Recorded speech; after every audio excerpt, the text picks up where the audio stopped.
What Really Happened with your host, Mike Rivero. You're listening to the Republic Broadcasting Network, where you'll find out what the Fukushima's going on. And aloha, America. Welcome to our show today. It is Friday, December 9th, 2016. Thank goodness it's Friday. Thank goodness it's Friday. Thank goodness it's Friday. And we have got a lot of stuff to talk about today. The phone lines are open, 800-313-9443. Mike is in our control room, ready to answer the phone when you call on in, and the lovely Lady Claire will be joining us in hour number 3 of our program today. So, getting right into it, there was, over in Wisconsin, a federal judge has refused to halt the recount there, saying that the recount isn't going to change anything anyway, so why complicate things? So far, Wisconsin is 82% complete. And Clinton had only gained 61 votes. So it's not going to change anything there. We're still waiting to hear about what's going on up there in Pennsylvania. But over in Michigan, of course, the big stink there, and still not even being mentioned by the corporate national TV news, or hardly anybody else, is they uncovered massive, massive evidence of election fraud, an attempt to rig the recount to the point where half of Detroit was declared invalid for the recount because of all these ballot boxes where the number of ballots in the ballot boxes did not match the paperwork. And all of this election fraud favored Hillary Clinton. And it proves Donald Trump was right when he expressed his concerns about the honesty and accuracy of the election. And remember how the corporate media jumped, how dare you say our elections are, it's impossible to rig the national elections. Except, of course, for Russia, they're doing it all the time. That's what we were getting from the White House. Now, one good piece of news coming on out of Michigan, because of all the massive fraud they've discovered, Michigan's House has just passed a very strict voter ID bill. We're going to start seeing the pushback to all this nonsense about how you have to have a driver's license to drive and you have to show ID to get your social services. But when you vote, no ID is required. You don't have to prove you're a citizen and eligible and everything. There's a big pushback going on that one. Michigan is also examining ways that they could subject Jill Stein to civil forfeiture to help recover some of the costs of this recount, because it's been hugely expensive, money that could have gone to do things, like replace the water system down there in Flint, Michigan. And they're looking for a way to demand that she compensate them for the costs. Now, it looks like this party is still not over, even though the recounts have failed, and there's still a gigantic gap between Donald Trump and Hillary Clinton in the Electoral College. They're still pushing that the electors have every single right to do what's best for the country and vote for Hillary Clinton and put her on in. And some of these various electors in various states are filing lawsuits to basically overturn the laws in their state, saying you have to vote according to the will of the people in your state. Well, I mean, if the electors are just going to be allowed to vote for whoever they've been bribed to vote for, why even hold a popular vote at all?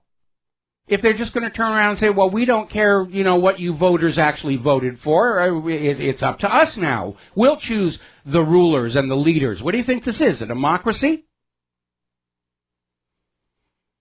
But this still isn't over. We've got to make it to December 20th here. Story out of Global Research, a carefully planned operation to prevent President-elect Donald Trump's accession to the White House. And they're pointing out not only this botched recount effort, the death threats on the electors, and these very liberal PR firms that are out there trying to sell this idea that it's okay for the electors to betray the will of the voters, and pointing out, and you probably already noticed this, an attempt by the corporate media to demonize and discredit Trump before he's even stepped in the Oval Office, and worse, to imply he's a Manchurian candidate, he's really working for the Russians. They're back there pushing that Cold War propaganda. Russia rigged the election. Russia is behind Donald Trump. Russia is behind all of those independent media websites. Those evil, evil, evil commies. Psst, the commies are gone. All right, those evil, evil, evil Russians. And it's not going to get a lot of traction for a very simple reason.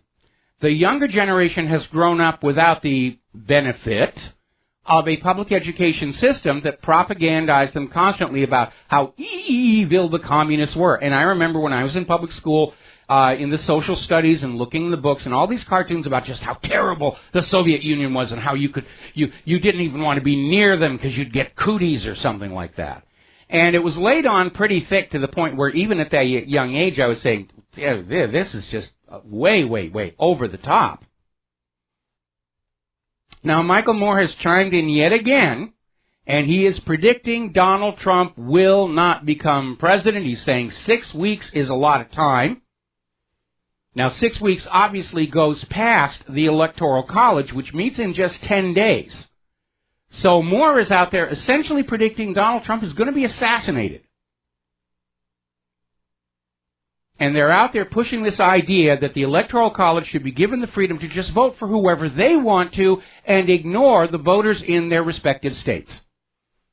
And Hillary's supporters are still out there saying, well, she won the popular vote. Well, she won the popular vote. Folks, look what they're discovering up in Michigan. We don't actually know how many real, genuine, legal votes Hillary Clinton got. VoteFraud.org and TrueTheVote.org are both estimating a minimum of 3 million non-citizens voted in this election. They weren't supposed to.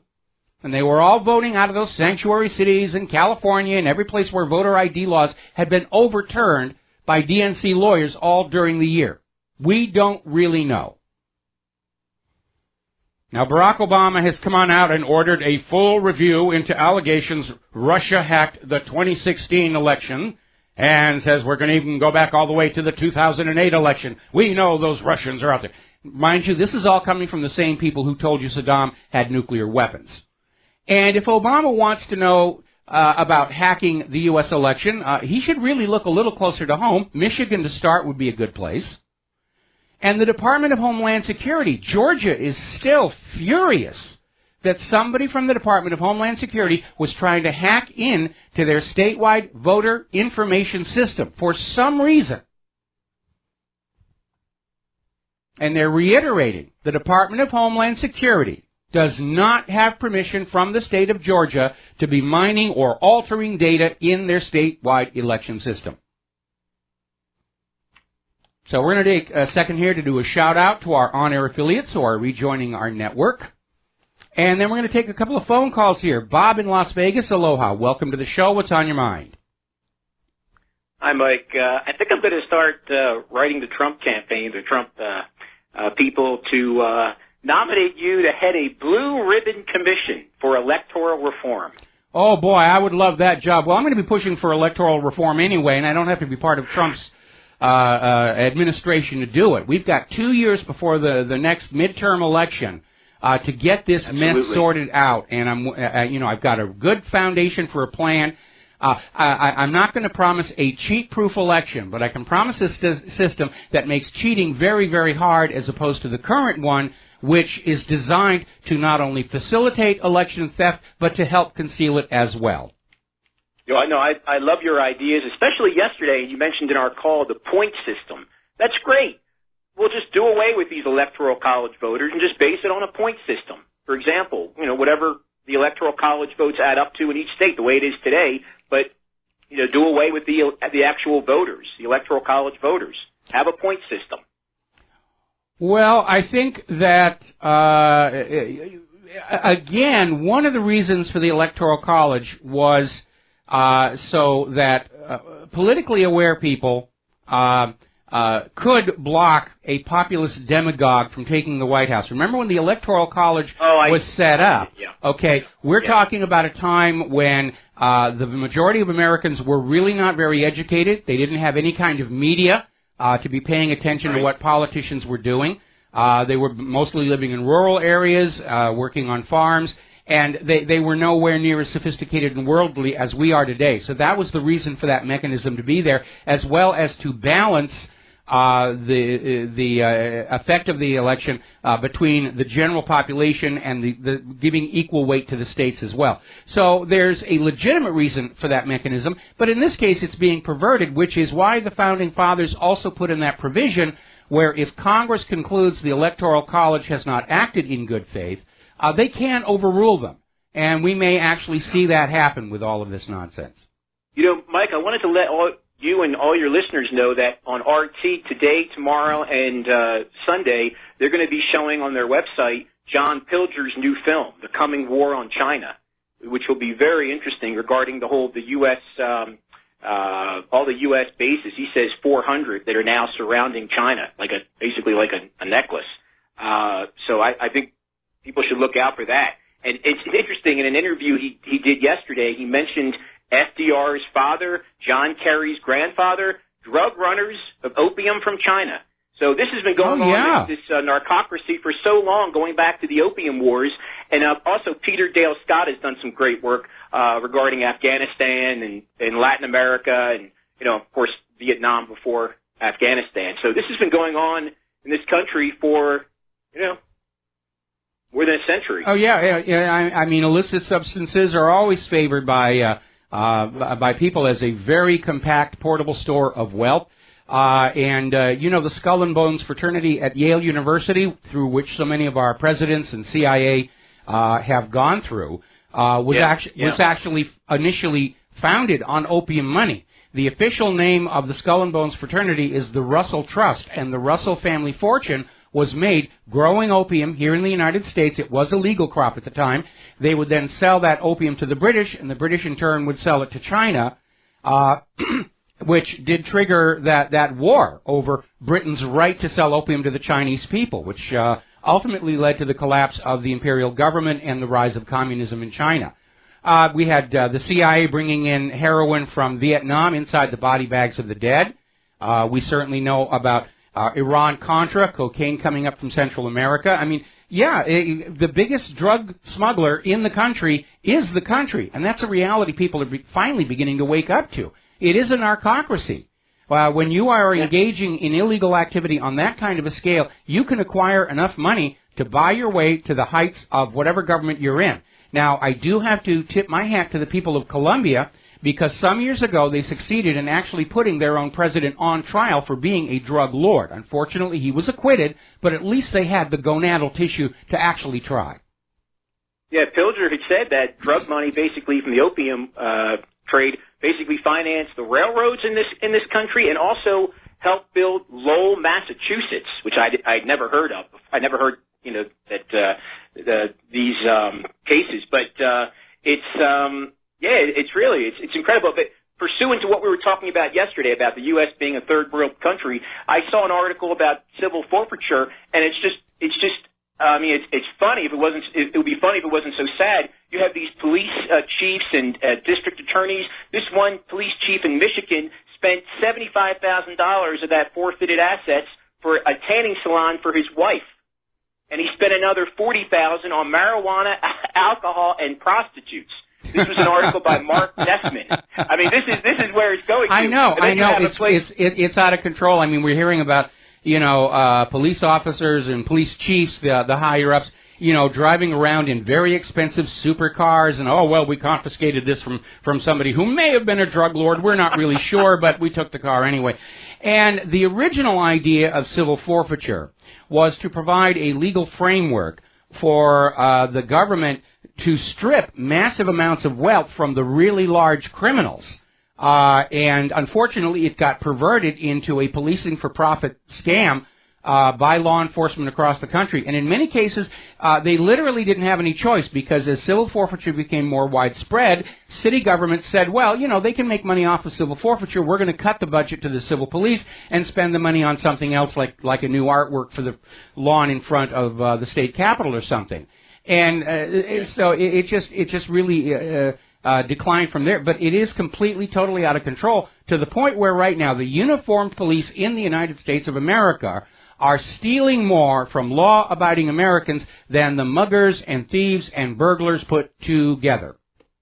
Yeah. Last thing, Mike, and I'll let you go. I always appreciate your book recommendations, so please keep them coming. Okay. I just want to recommend one. If you had read it before, it's called The Negotiator by Frederick Forsyth, and it really gets into the mind of this chairman of a military contractor who fears that his company's profits will be deeply impacted by this president who's negotiating a disarmament agreement with the then Soviet Union. Mm-hmm. It's kind of interesting. So you can check that out. But well, we can look at that definitely. I mean, just to insert a little historical note, when Kennedy and Khrushchev were trying to ratchet down tensions between the United States and the Soviet Union, that was when Francis Gary Powers got shot down, which gave the Russian hardliners the excuse to say, we're going to ramp it back up, and we're going to be militant, and we're going to do this. And certainly it made the U.S. defense establishment very, very happy. They didn't want peace with Russia. The Cold War was very, very profitable. They could crank out any junk at all, charge huge amounts of money for it, knowing that the weapons were never actually going to be used anyway. So it was just this gigantic scam. Exactly. And Kennedy did express at one point in his writings his thought that Francis Gary Powers' aircraft may have been sabotaged because the U-2 flew much higher than the Russian missiles could hit. But the story is that apparently something caused Powers' U-2 to flame out while it was over Russia. And at that altitude, a restart is impossible. You had to glide the U-2 down lower into the atmosphere where the air was thicker, where you could restart the engine and then climb back to altitude. And it was while he was at that lower altitude attempting a restart that he got hit.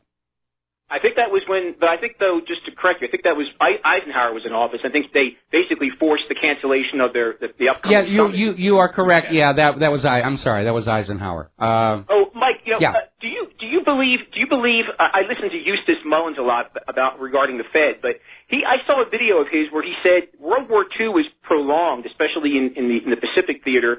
The U.S. should have gone right to Japan. Instead, they were island hopping. And it was prolonged for the bankers. Do you agree with that? I would not be surprised at all. Look at the history of Vietnam. I mean, they were just out there bombing empty fields and grinding up munitions so that they could get more tax money from the American people. I mean, wars are the bankers' richest harvest of debt, and the longer the war goes on, the more the bankers are going to make. There really wasn't any purpose to that island hopping, especially in hindsight when you consider that the war was finished off, with that with the atomic bombs, and it was also, of course, about establishing those islands as U.S. territories to bring them under U.S. control, and many of them still are. They were also doing it in Italy too, like going to Sicily and then Italy. Why not just go, right to the source, Berlin, for that matter. So, if it's so they were doing it in both the European and the Pacific theater, according to Mullins. Well, remember Desert Storm when they went in from Kuwait and they were in there spending all that money and grinding up all the munitions. Somebody said, "Why don't you go to Baghdad? Why don't you go to Baghdad?" No, we'll stop here. So that a few years later they get to fight that war all over again and spend more money and put the American people deeper into debt to those private central banks. And again, I've got this article, All Wars Are Bankers' Wars, that really kind of lays out what that link is all about. I'm afraid about this cashless society and the bankers. The bankers want more control. This is their wet dream. I think if Trump fails to get these manufacturing jobs back, these middle class jobs, then most people aren't going to have much money in the bank anyway, and they're not going to care what happens to the accounts of those that do have money in the banks. So I think it looks pretty. They're basically using India now as a test case, like they used Cyprus on the bail-in. I'm worried. I think with most people, especially these young kids, they're going to have the attitude, who cares? Take control. Well, it's because they have enough money anyway. It's what they're used to growing up. They're not old enough to remember that there was a different way of doing things long ago that actually did work better.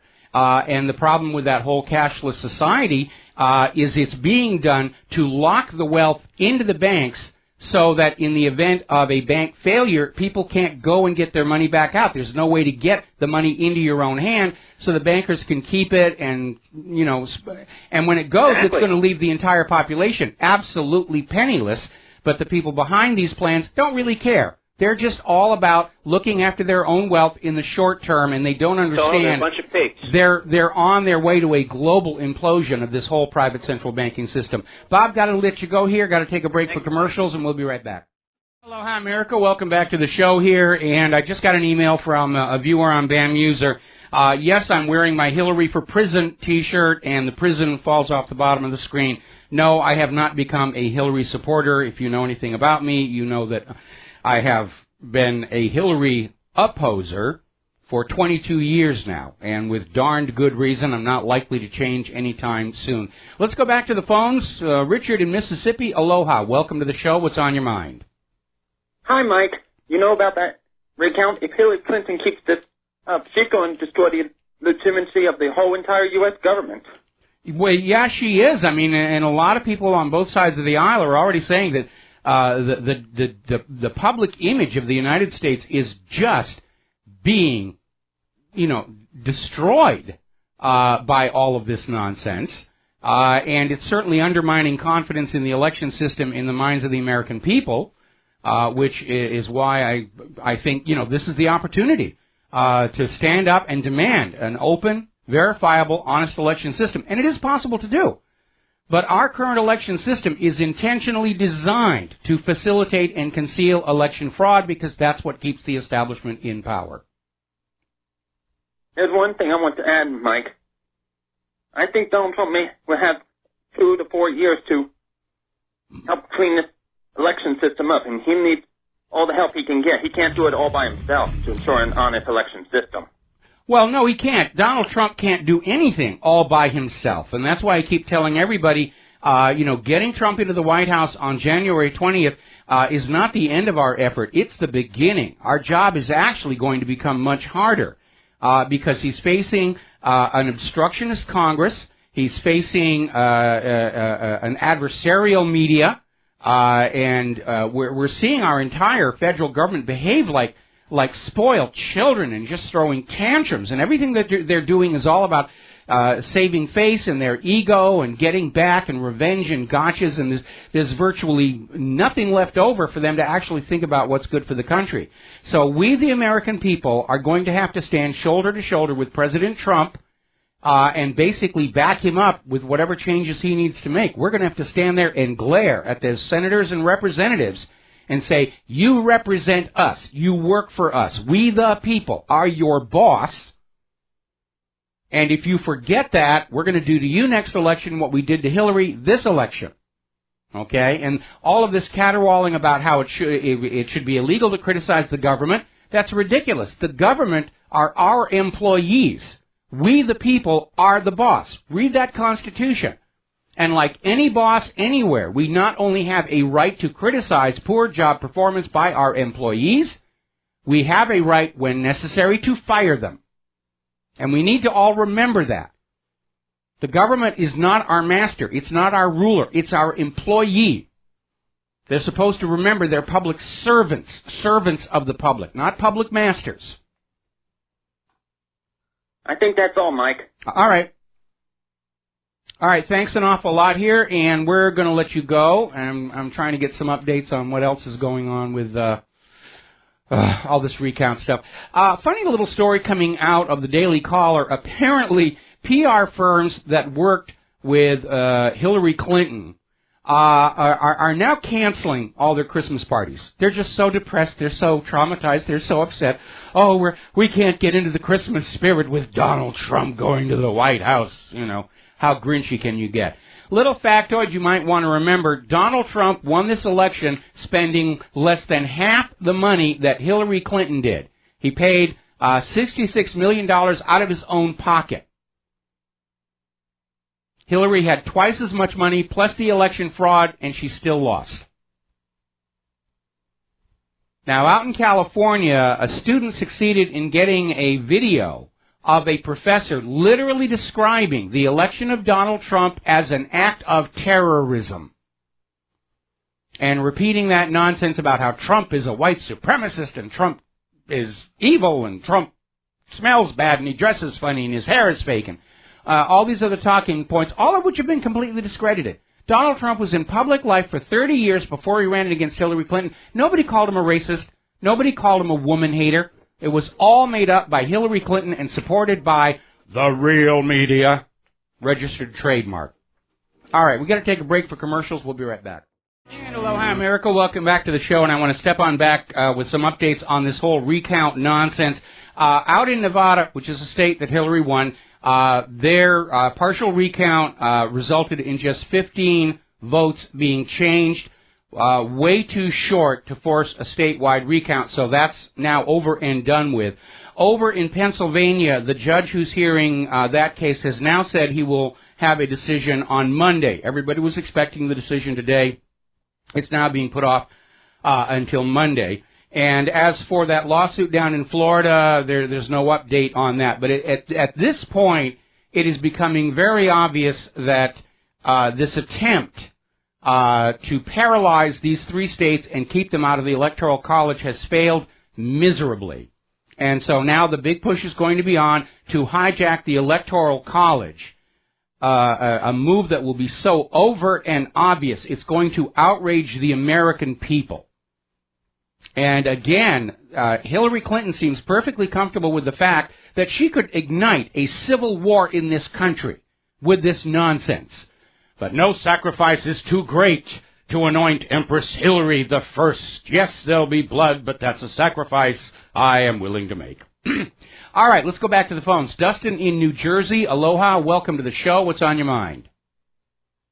Hey, Mike, what's the chances of that judge having a pillow sitting on his porch in the morning? Having what sitting on his porch? A horse's head? No, a pillow. Yeah. Hey, yeah, could be, but again, they've already over in Pennsylvania. They're starting to find the same kind of attempts to rig the recount that they found all over Michigan, and at this point, I would almost think that the corporate media and the government would shut this Jill Stein nonsense down. Because it is running the risk of destroying the credibility of our election system in the eyes of the American people. And remember, that illusion that somehow we are still in control of this nation is what convinces most Americans to sit quietly as the abuse continues to pile on. With civil forfeiture, forced vaccinations, this is what you voted for. You voted for all this in the last election, so just sit down and send in your tax money and give us your children for wars. And remember, this is what you wanted because that's what the voting machine said. And if they destroy that illusion... They don't care about the country, Mike. They're globalists. They don't want borders, so they don't care. Look at the wars they caused and the death. They don't care. Yeah, but the New World Order needs the U.S. military as its enforcer, as its button men. If the U.S. descends into a civil war... it's going to balkanize the United States, not make it part of some grand global government experiment. I mean, the globalists have botched this so badly. Europe is coming apart. The United States, if Hillary continues on this nonsense with the Electoral College, risks a civil war. This refugee experiment is a complete, utter failure. And again, it goes back to that founding principle of the liberal political philosophy that you can control what's in people's mind by controlling the environment around them. That is their core belief. They believe in it as strongly as the Scientologists believe in Xenu. And it's just as bogus. And that's why they keep making... Yeah, it is a cult. And that's why they keep making these huge, devastating mistakes and disasters. But it's always somebody else's fault. Hey, Mike, did you notice the color Hillary was wearing when she was giving off that, we got to go after fake news? It was the color purple again. So this is not over yet. Yeah, she's sending that signal, the imperial purple. And it's definitely kind of a weird situation out there. But by the way, did you notice how tired and haggard she looks compared to when she was the day before the election? She's not looking good. Either she's cut the budget for the hair and the makeup or everything, or her health is really beginning to deteriorate, which is something to keep in mind. That's why she doesn't have 4 years left, Mike. Yeah, I think so. 70 years old, right? Yeah. Well, I mean, some people are still young and look at Buzz Aldrin, 95. John Glenn, 95.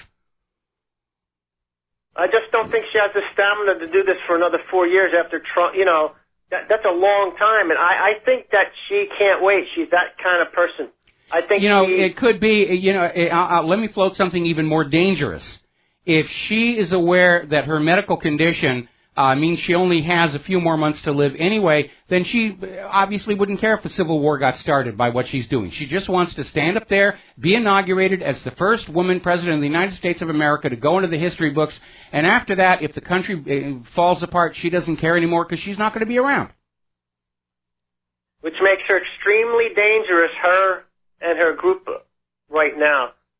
Very dangerous person these people are. Yes. And you can see it when they take somebody out of their car and they beat them up because they think they're Trump supporters. You know, like we said, the cult. And people should shun these people. Anybody who voted for Hillary shouldn't even talk to them, period. I know it's hard to say, but, you know, these people are either stupid or they're part of that neoliberal Marxist group. Well, the vast majority of Hillary's supporters are what Stalin termed as useful idiots. You know, they're excited, they're enthusiastic, they believe the slogans and the jingles. They have absolutely no clue what's really going on, but they'll go on out there and, you know, do what needs to be done, the dirty work to serve the agenda.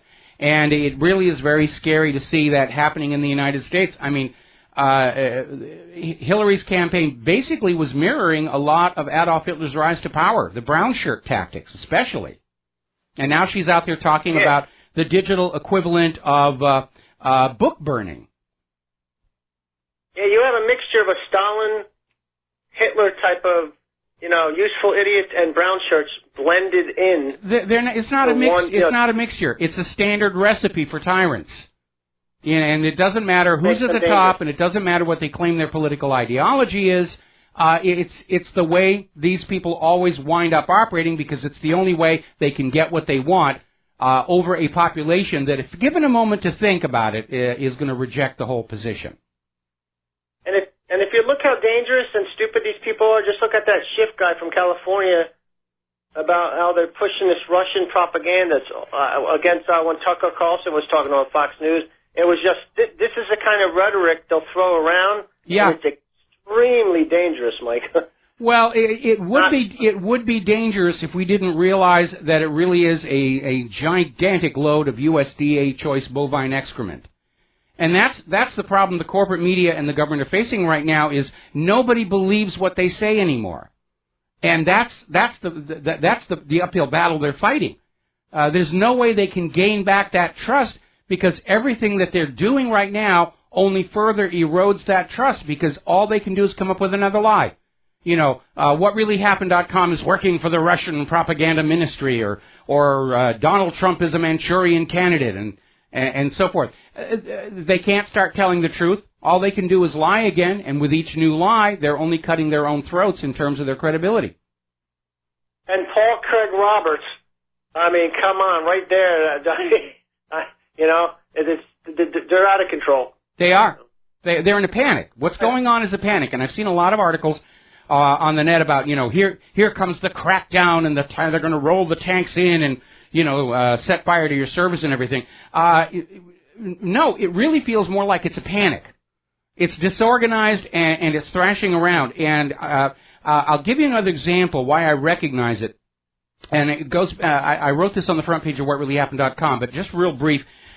In the early days of computer animation, you know, real Hollywood, the established power, the established name families and everything, viewed us all as, you know, a bunch of kids with some whiz-bang tricks, and occasionally they're useful and everything, but they're not a threat to the Hollywood establishment. They're still outsiders. And then there was that watershed moment of Jurassic Park, when all of a sudden everybody realized, oh, wow, what we used to do is now obsolete.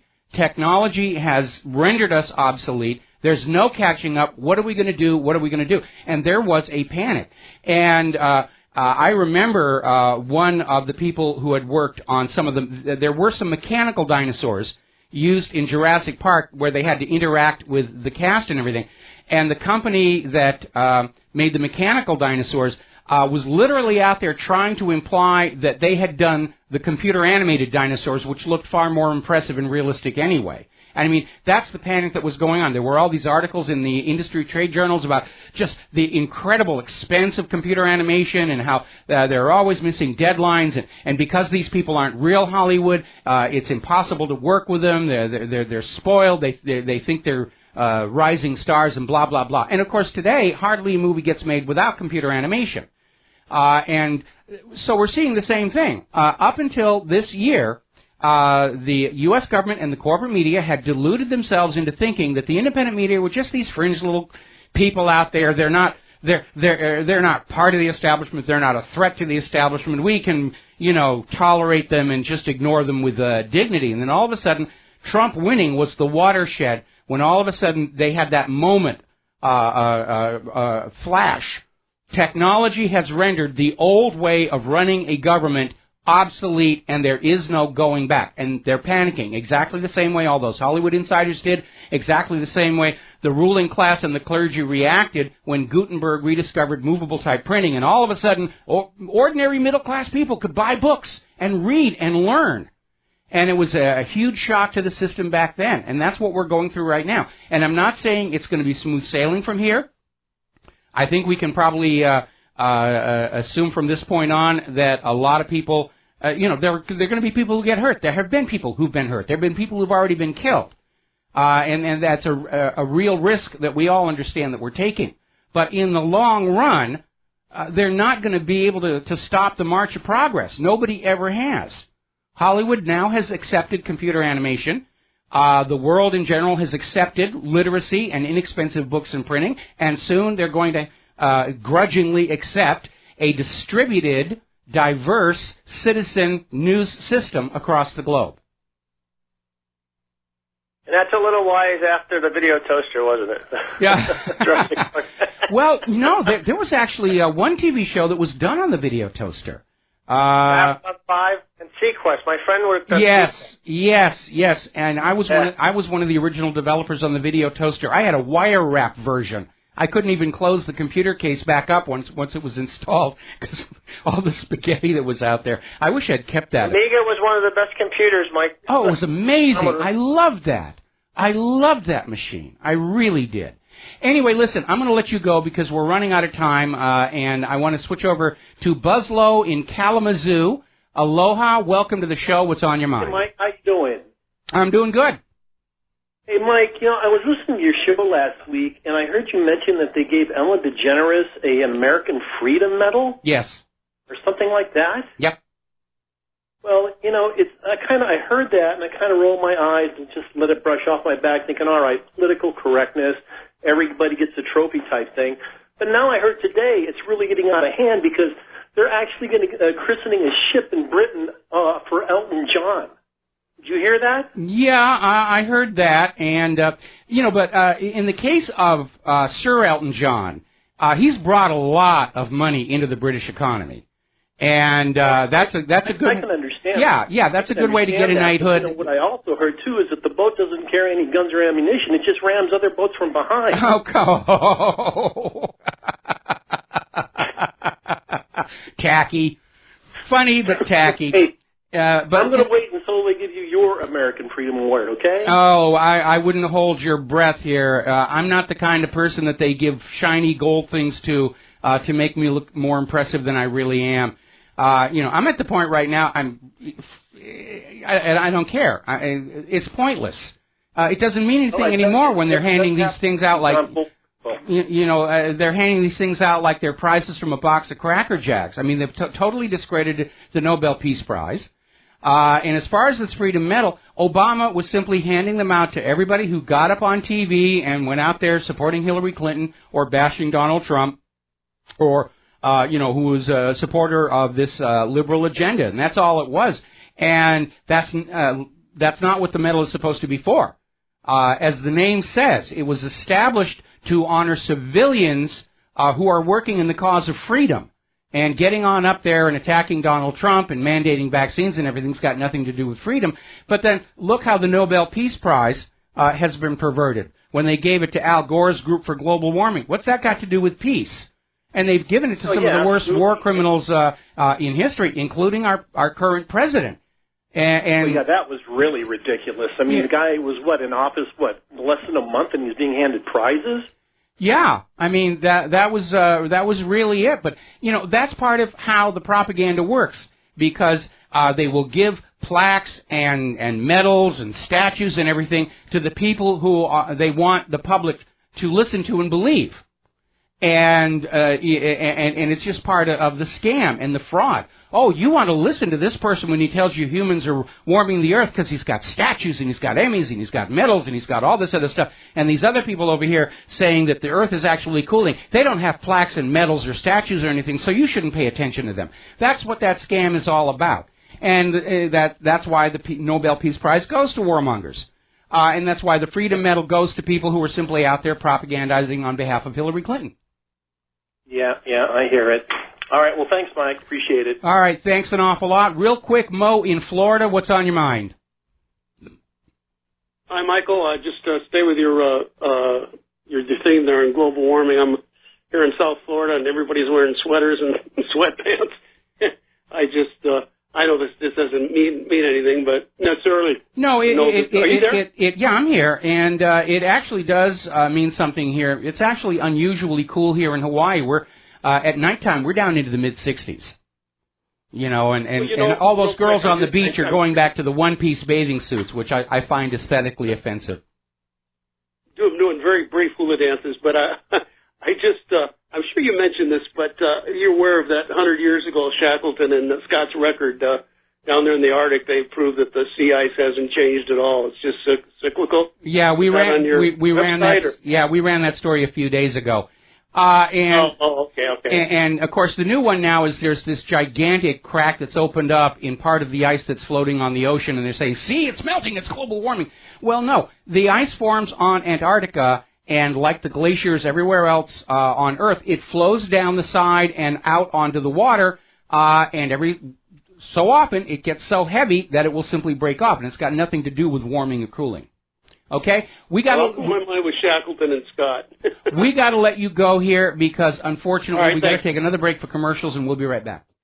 Hi, America. Welcome back to the show here, and we're going to take 2 more phone calls. Then we're going to close the phone line so I can get back and actually get you some news here because I'm falling way behind on my talking points. We're going to go to Peter in Los Angeles. Aloha, Peter. Welcome to the show. What's on your mind? Hey, Michael. Happy Friday to you, man. Hey, listen, I wanted to just talk about, Mike, you know what happened to how many of your colleagues in the independent media are being, jammed and interfered with electronically the way you are? As far as I know, most of them. Those who have very large server farms are a lot more able to deflect things. I'm on a single server, and as a result, it's unfortunately proven to be rather easy to overload it. But the good news is, and I just had the same question in an email, I've got things set up where the system responds to an attack, and it usually comes back anywhere between, a minute to 2 minutes. But the more I'm hacked, the more obvious it is I'm having an influence and an impact. What was that?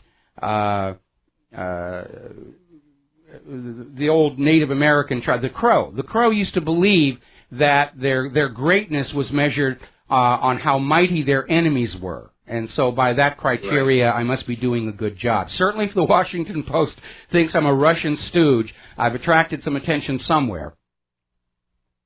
Well, Michael, you're having a tremendous impact, believe me. But the point I want to make is I don't believe that Hillary on her own could or even the Democratic Party upping at one level could successfully mount a sustained attack for so long on so many sites.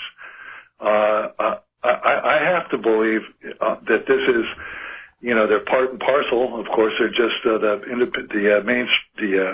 corporate media is just the mouthpiece, the stenographers for the government. I think this is done by the government, and I think this will. You could very well be right. You could be very well be right. The reason it's definitely somebody who supports Hillary is given away by the specific files that they're trying to target to prevent them from being read by anybody else outside. But given that story coming out of Georgia, where the Department of Homeland Security was caught trying to hack their voter database, then yeah, it could very well be entities within the government, could even be the NSA. They certainly aren't spending any time actually catching real criminals and malware writers or anything like that. In fact, the problem just seems to be getting worse and worse the more money the NSA gets. But again, it's a war of attrition. In a way, it's kind of like the Battle of Britain. We just deal with each attack as it comes on in, and then one day the attacks will simply stop and it'll be over.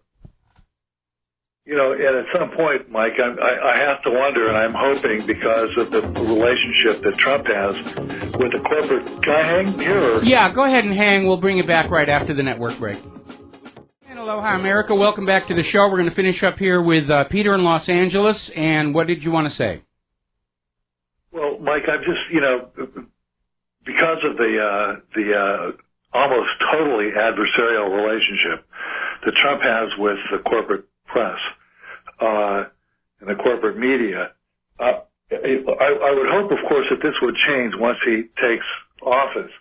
However, it may be that after a while that, you know, he doesn't like the way that the independent media reacts to what he's doing, you know, and then you look back at the CIA over the years and Mockingbird and all the things that they've done to control the press, and think that the intelligence community doesn't want to give up their ability to basically being they really don't. Here's the problem they're dealing with, okay?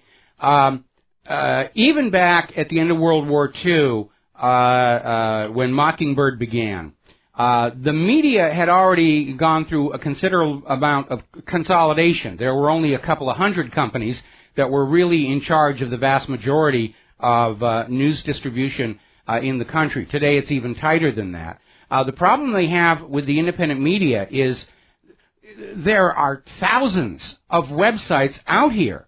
There are simply too many for them to be able to co-opt in an economic manner.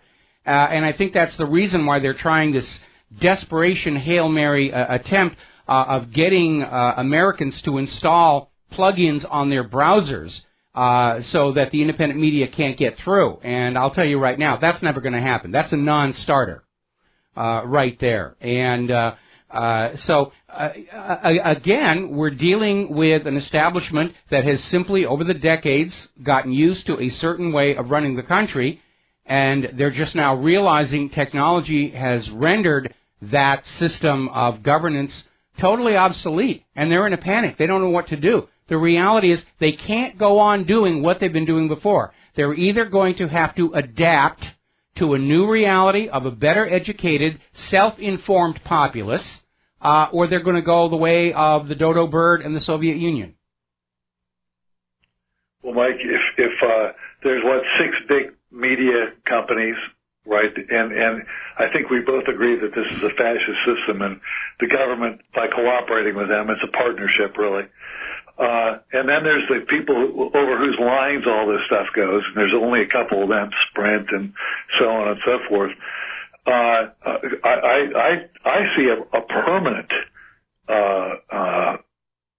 opposition to the independent media by both the carriers, the hold the wires over which it goes, the companies, the media companies themselves, the 6 big media companies, and the government and the intelligence community cooperating to try to tamp this renegade, uncontrolled from them anyways, press down. I don't think that's going to change even with Trump, really. No, it's going to take a long while for things to sink on him. We may even have to wait for, some of these CEOs to actually stop being CEOs before they give up that fantasy that they can drag the world back to the glory days of the 1950s and 1960s Cold War. But like I said before, it's not going to be a smooth transition. As James Corbett said, right now we're literally in a media war. But the corporate media is carrying the burden of decades of flat-out lies to the American public, and the American public now knows that. Here in the independent media, people have gotten used to come to us to find out what's really going on. Oh, wow, turns out Saddam really didn't have those nuclear weapons after all, did he? And for anybody who's still confused about real news, fake news, I mean, there's your test. Who told you Saddam had nuclear weapons requiring an invasion? And who was out here telling you, no, he really doesn't, you're being sold a phony war?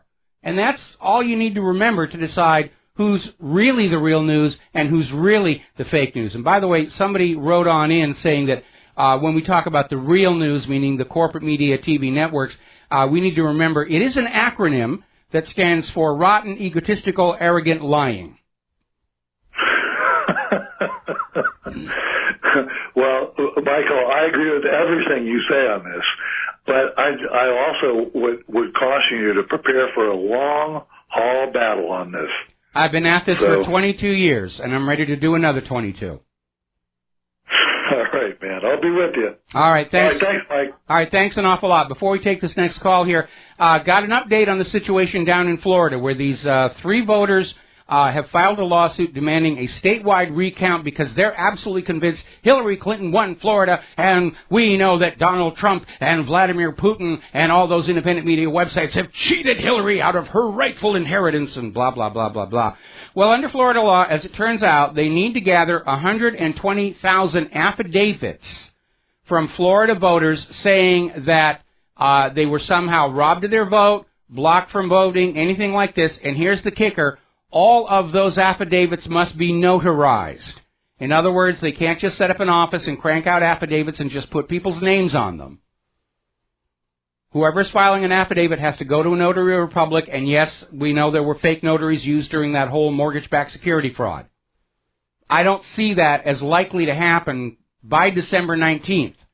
And under Florida law, even if there is a dispute, the electors can still go to the Electoral College. We're going to take a moment here to do a shout-out to our on-air affiliates who are just rejoining the network.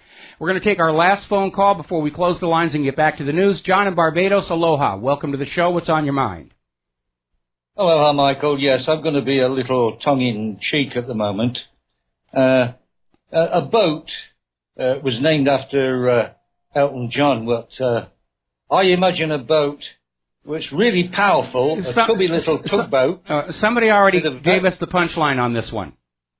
With a very loud foghorn, named the Rivero's Ranger, able to push all the big boats around in the harbour.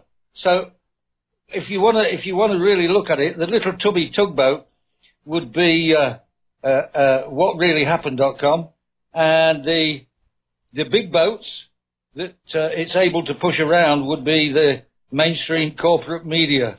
Well, so first of all, I'm going to object to the phrase tubby because I've lost about 80 pounds so far on my weight reduction thing here, and the other part is being a rag setter. I think it's a loose analogy. I think a better one would be that the corporate media is the Titanic, and I'm the iceberg. Yes. I didn't attack them. They ran into me. They're sinking fast. Anyway, I just want a quick shout-out. 97% of Aleppo is now in Syrian Arab army hands, and we're getting thousands upon thousands of witnesses giving evidence as to what these Takfiris have been doing to the people. Oh, all kinds of torture and all of that stuff. I mean, it's really coming out. Supposedly, ISIS and Al-Qaeda are now trying to retake Palmyra to keep this war going a little bit longer. But with Aleppo back under Syrian government control, as you mentioned the other day, that frees up 20,000 troops.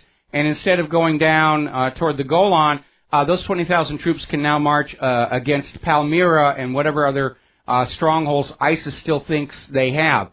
Again, the big issue for the United States is they can't get into Aleppo to extract their CIA assets, hired mercenaries, special forces people. It's only a matter of time before these people get captured and put on public display, unless they've all been given suicide capsules, and who knows, that may or Obama could drone strike them. Remember, we heard the U.S. was going to take out the ISIS and Al-Qaeda commanders who were dealing directly with the U.S. to get those weapons.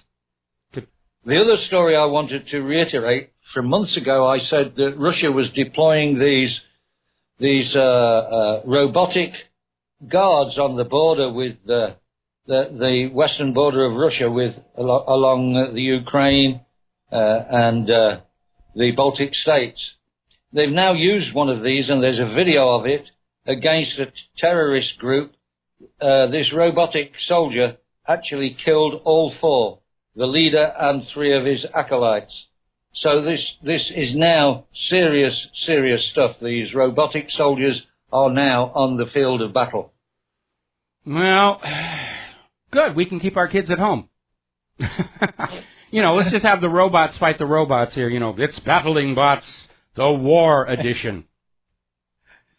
Yeah. Anyway, thank you for taking my call again, Michael. Yeah, I just thought you might enjoy that little tongue-in-cheek description of what really happened. Well, except for the part about Tubby, I loved it. But I'm on this major weight loss program. I've dumped about 80 pounds so far. I got about another 40 to go, and then I'm going to buy all new clothes.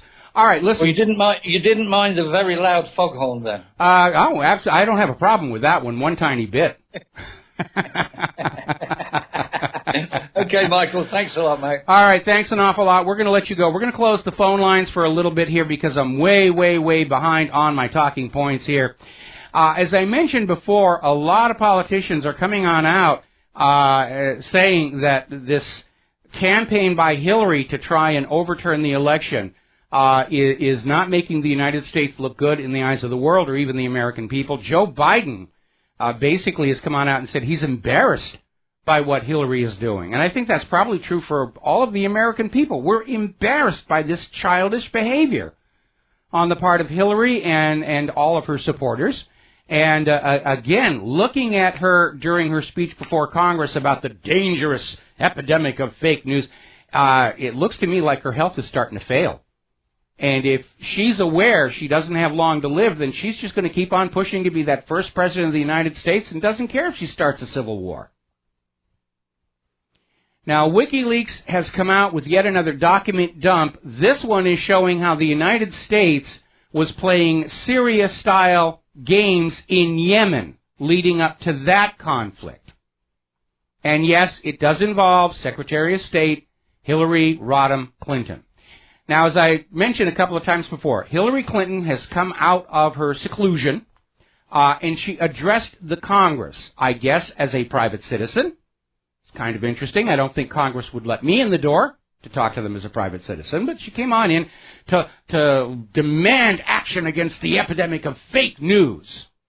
And she cited this woman in Florida who said she was going to kill somebody on Sandy Hook, and the obviously contrived shooting up at the pizza parlor, saying that fake news represents a danger to the lives of ordinary people. And, of course, my first response to that is, when she says fake news is endangering people's lives, I wonder if she includes that fake news about Saddam's weapons of mass destruction that led to a war that resulted in thousands and thousands of deaths, including those people tortured to death by the U.S. to find those weapons of mass destruction, which turned out not to exist. Because I think compared to that, a gun fired into the ceiling of a pizza parlor and mere talk about killing somebody really kind of pales to insignificance. And I find it amazing for Hillary to be getting up there and screaming about the epidemic of fake news, this coming from Mrs. Vast Right-Wing Conspiracy herself, who has a long track record of lies, including under oath.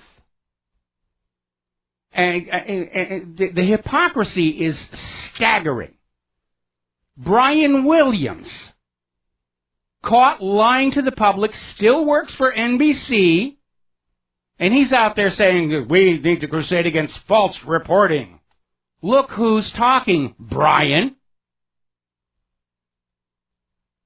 It's like they think the American people don't have a memory. That anything that was said or done 24 hours ago is irrelevant, or if you're paying attention to it, you're just being a wild-eyed, tinfoil hat-wearing conspiracy wingnut kook or something. As one of our callers mentioned before, Congressman Adam Schiff actually called Fox News Tucker Carlson a Russian agent on prime-time television. They're pushing this whole thing about Russia, Russia, Russia. They want a Cold War or a hot war. They don't care. Russia's the enemy. China's the enemy. You will hate who we tell you to hate. No, actually, we're all grown-ups. We can decide for ourselves who our enemies actually are. Now, the Washington Post is still refusing to retract or apologize for that story that smeared all of the independent media as being Russian propagandists. They've updated the story to saying, well, we're not really endorsing what Prop or Not said, but we think it's worth looking at. It's a non-denial denial is basically what it is. And going over to Prop or Not, they've now enlarged their report and revealed that their entire case to say XYZ is a Russian propaganda agent was that we linked to stories in Russia Today. Now, I have also linked several times to whitehouse.gov. Does that make me an official presidential spokesperson? I'm sure Obama would say, heck no. And the same logic applies. Linking to Russia Today does not make anybody a Russian agent.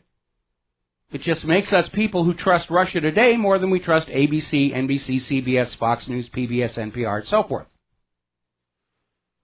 Now, another website, Naked Capitalism, is demanding a Washington Post retraction. I hope they get it. The Washington Post owes all of us a retraction and an apology. They're not going to do it because they're struggling to maintain, well, we're still right. Even when we're wrong, we're right. And they're pushing this idea that the fake news is what cost Hillary Clinton the election, like Benghazi had nothing to do with it, the murder of Vince Foster had nothing to do with it, the Bimbo Squad had nothing to do with it, private email server, classified documents leaking all over the world had nothing to do with it, the pay for play at the Clinton Foundation had absolutely nothing to do, and it's all just the fault of the fake news. Bill Mitchell actually got out there and said, which fake news story cost Hillary the election? Point to one that we can look at to determine if it's really fake or not. There will be a long time waiting to get a response to that. Now, Paul Craig Roberts is out there saying what we already know is true. Big money is trying to shut down all of our websites. They're trying to get our advertisers to cancel with us. They're trying to find any way they can get us blocked. One of the big problems with these so-called parental filter systems is they'll accept a submission of a site that should be blocked without actually vetting it themselves. And so it's very easy for somebody to go into, we will block your website from the world, or we will block your browser from anythinginteresting.com, and type in, oh, WhatReallyHappened.com, they're showing cat juggling or something like that. And will be added to the block lists without them checking it, because they're lazy. And that means the owners of the websites then have to contact these blockers and say, please explain why you blocked my website. And inevitably, we get an email back saying, oh, it must have been blocked by mistake, we are now unblocking you. But it's taking up our time. It's another form of harassment. And it is a repeat of the McCarthy smear tactics. Oh, they're commie sympathizers. Destroy their careers. Too late. You did that 22 years ago. Now, 21st Century Fox is making a play to take over Sky News. And apparently we're going to see another huge attempt to consolidate global media and shackle it to the official government story of whatever it is they want to talk about. They're going to try and buy up what few independent media outlets are out there and just buy it all up. And in the latest embarrassment this morning, MSNBC host Stephanie Ruhle accused Fox News of holding its Christmas party at Donald Trump's recently opened Washington hotel, talking about conflicts of interest. Oh, Fox News is all buddy-buddy with Donald Trump here, and, we weren't invited, and all the rest of it. And, of course, this is a pushback against that leaked Podesta email that showed 65 top executives and prostitutes and correspondents of the corporate media palling it up with John Podesta and signing on to the Hillary Clinton campaign. And so they're out there saying, Fox News is having their Christmas party at a Trump hotel. How could they do that? Then later in the day, 2 p.m., Rule issued an apology saying, no, Fox actually went someplace else. Our bad. We'll be right back. And aloha, America. Welcome back to the show. We're talking about fake news and who the real fakers are. And when WikiLeaks started releasing emails from John Podesta, the Clinton campaign and the corporate media launched a campaign to claim they were all fakes and forgeries. That WikiLeaks was releasing fake documents. Now, many of these documents were duplicates of official emails that had, in fact, already been released by Judicial Watch Legal Action and the various congressional investigations. And people could confirm, yeah, this is verbatim, word for word. Now, it turns out that this entire claim trying to damage WikiLeaks, came from MSNBC's intelligence analyst Malcolm Nance. He, in turn, relied on a tweet saying, please be skeptical of alleged Podesta emails. Trumpists are dirtying the docs. That tweet, in turn, was linked to a tweet from an anonymous account calling itself the Omnivore, which posted a fake transcript purporting to be a Hillary Clinton speech to Goldman Sachs as released by WikiLeaks. Now, that document does not appear on the WikiLeaks server. And that was the entire basis for the MSNBC starting this claim that all of the WikiLeaks documents were doctored with a fake document that never came from WikiLeaks. This is how they operate on this thing. Now, as we were talking about yesterday in response to a phone call, it turns out there's a gentleman out in Culver City, California, Justin Kohler. He's a liberal Democrat, and he runs a company called Disinfo Media that specializes in setting up phony news sites.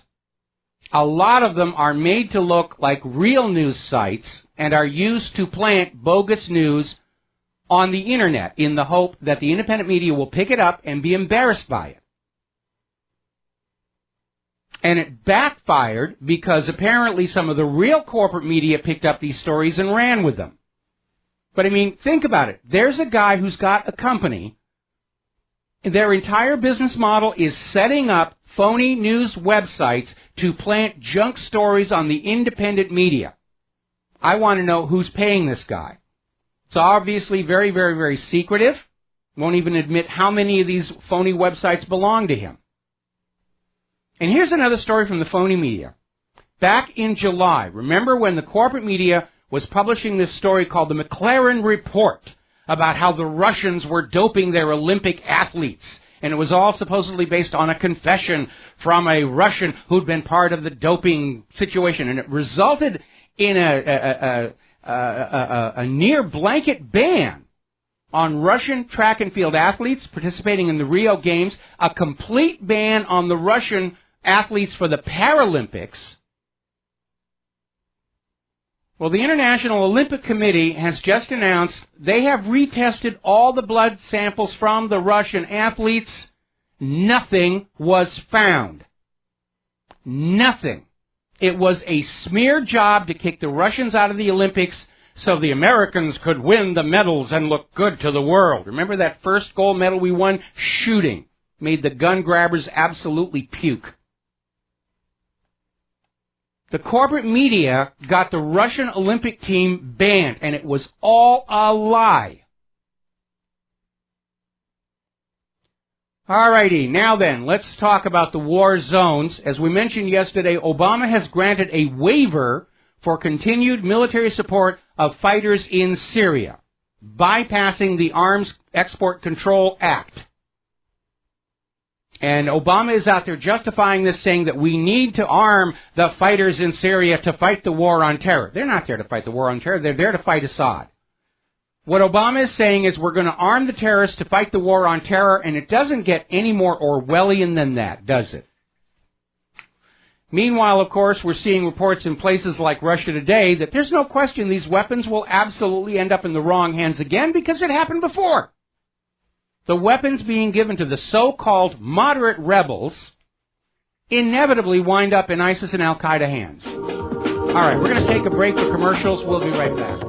And aloha, America. Welcome back to our show here. And Breitbart is now reporting that Harvard law professor and progressive liberal activist Larry Lessig has announced he's teaming up with a California-based law firm to offer free and confidential legal services to any members of the Electoral College who are going to violate their own state laws to vote against Donald Trump. And by the way, Lessig has served on the boards of numerous groups financed by billionaire George Soros. Now, I'm kind of wondering how this guy got to be a Harvard law professor, because he seems ignorant of the laws involving aiding and abetting, counseling, and procuring a criminal act. This falls under incitement to commit. And given that he's teamed up with this law firm, this actually represents a conspiracy to incite to commit violations of state election law. And these states would have every right to have this guy arrested and thrown in prison. And those lawyers out in California. And that is one of the real dangers of these liberals, liberaltologists. That's what we're going to call them from now on. The cult of liberaltology. Because they serve a higher and more noble purpose. It's okay for them to break the laws. Don't you break the law. You'd be a bad person. But it's okay for us to break the law. We serve a higher and more noble purpose. We serve the Empress Hillary. And now we have that link to George Soros. And that definitely, I think, is a demonstration that the Electoral College, if they vote against Donald Trump, is not acting in good faith, and that gives Congress the right to overrule. They are going to start a civil war with this. I can't imagine that's what they want, but that's where we're headed. I was optimistically, perhaps naively, foolishly thinking that Donald Trump winning the White House might turn things around and get us back on the path to being a constitutional republic. But this might be the very beginning of the dissolution of the United States, the way the Soviet Union went. Maybe it is too far gone to be saved. Now, Representative Tulsi Gabbard, and I'm so happy she's from here in Hawaii, and I think she would have made a good Secretary of State. And she's being interviewed on CNN, and CNN's going on about all these terrorists. We've got to fight the terrorists. And Tulsi says the U.S. is supplying these people, which we all know. It's been documented time and time again. And Tulsi has introduced a resolution into the House of Representatives called the Stop Arming Terrorists Act. And its goal is to stop the spending of U.S. taxpayer dollars on supporting and arming international terrorist groups through covert operations and third states, third parties. Everybody knows what's going on. Everybody knows how the U.S. is conducting foreign policy. And that's another reason they're angry with the independent media, because we won't cover it up for them. And the people who are paid millions of dollars to successfully cover it up aren't being successful any longer, are they? All right, well, there's an interesting little video on the front page of WhatReallyHappened.com. It's over in eastern Aleppo. The civilians are having a street party with the Syrian army, and they're just having a good old time. Their food is coming on in. Their lives are coming back. People are returning to their homes. And, of course, over in the U.S. government, the White House and the Pentagon, they're gritting their teeth because the Syrian people are supposed to be afraid of the Syrian army because they're going to take them to Assad, and Assad is going to torture them slowly to death and use sarin gas on them, and they're not supposed to be happy. It makes us look bad. And anything that makes the U.S. government looks bad has to be nuked. Drone strike.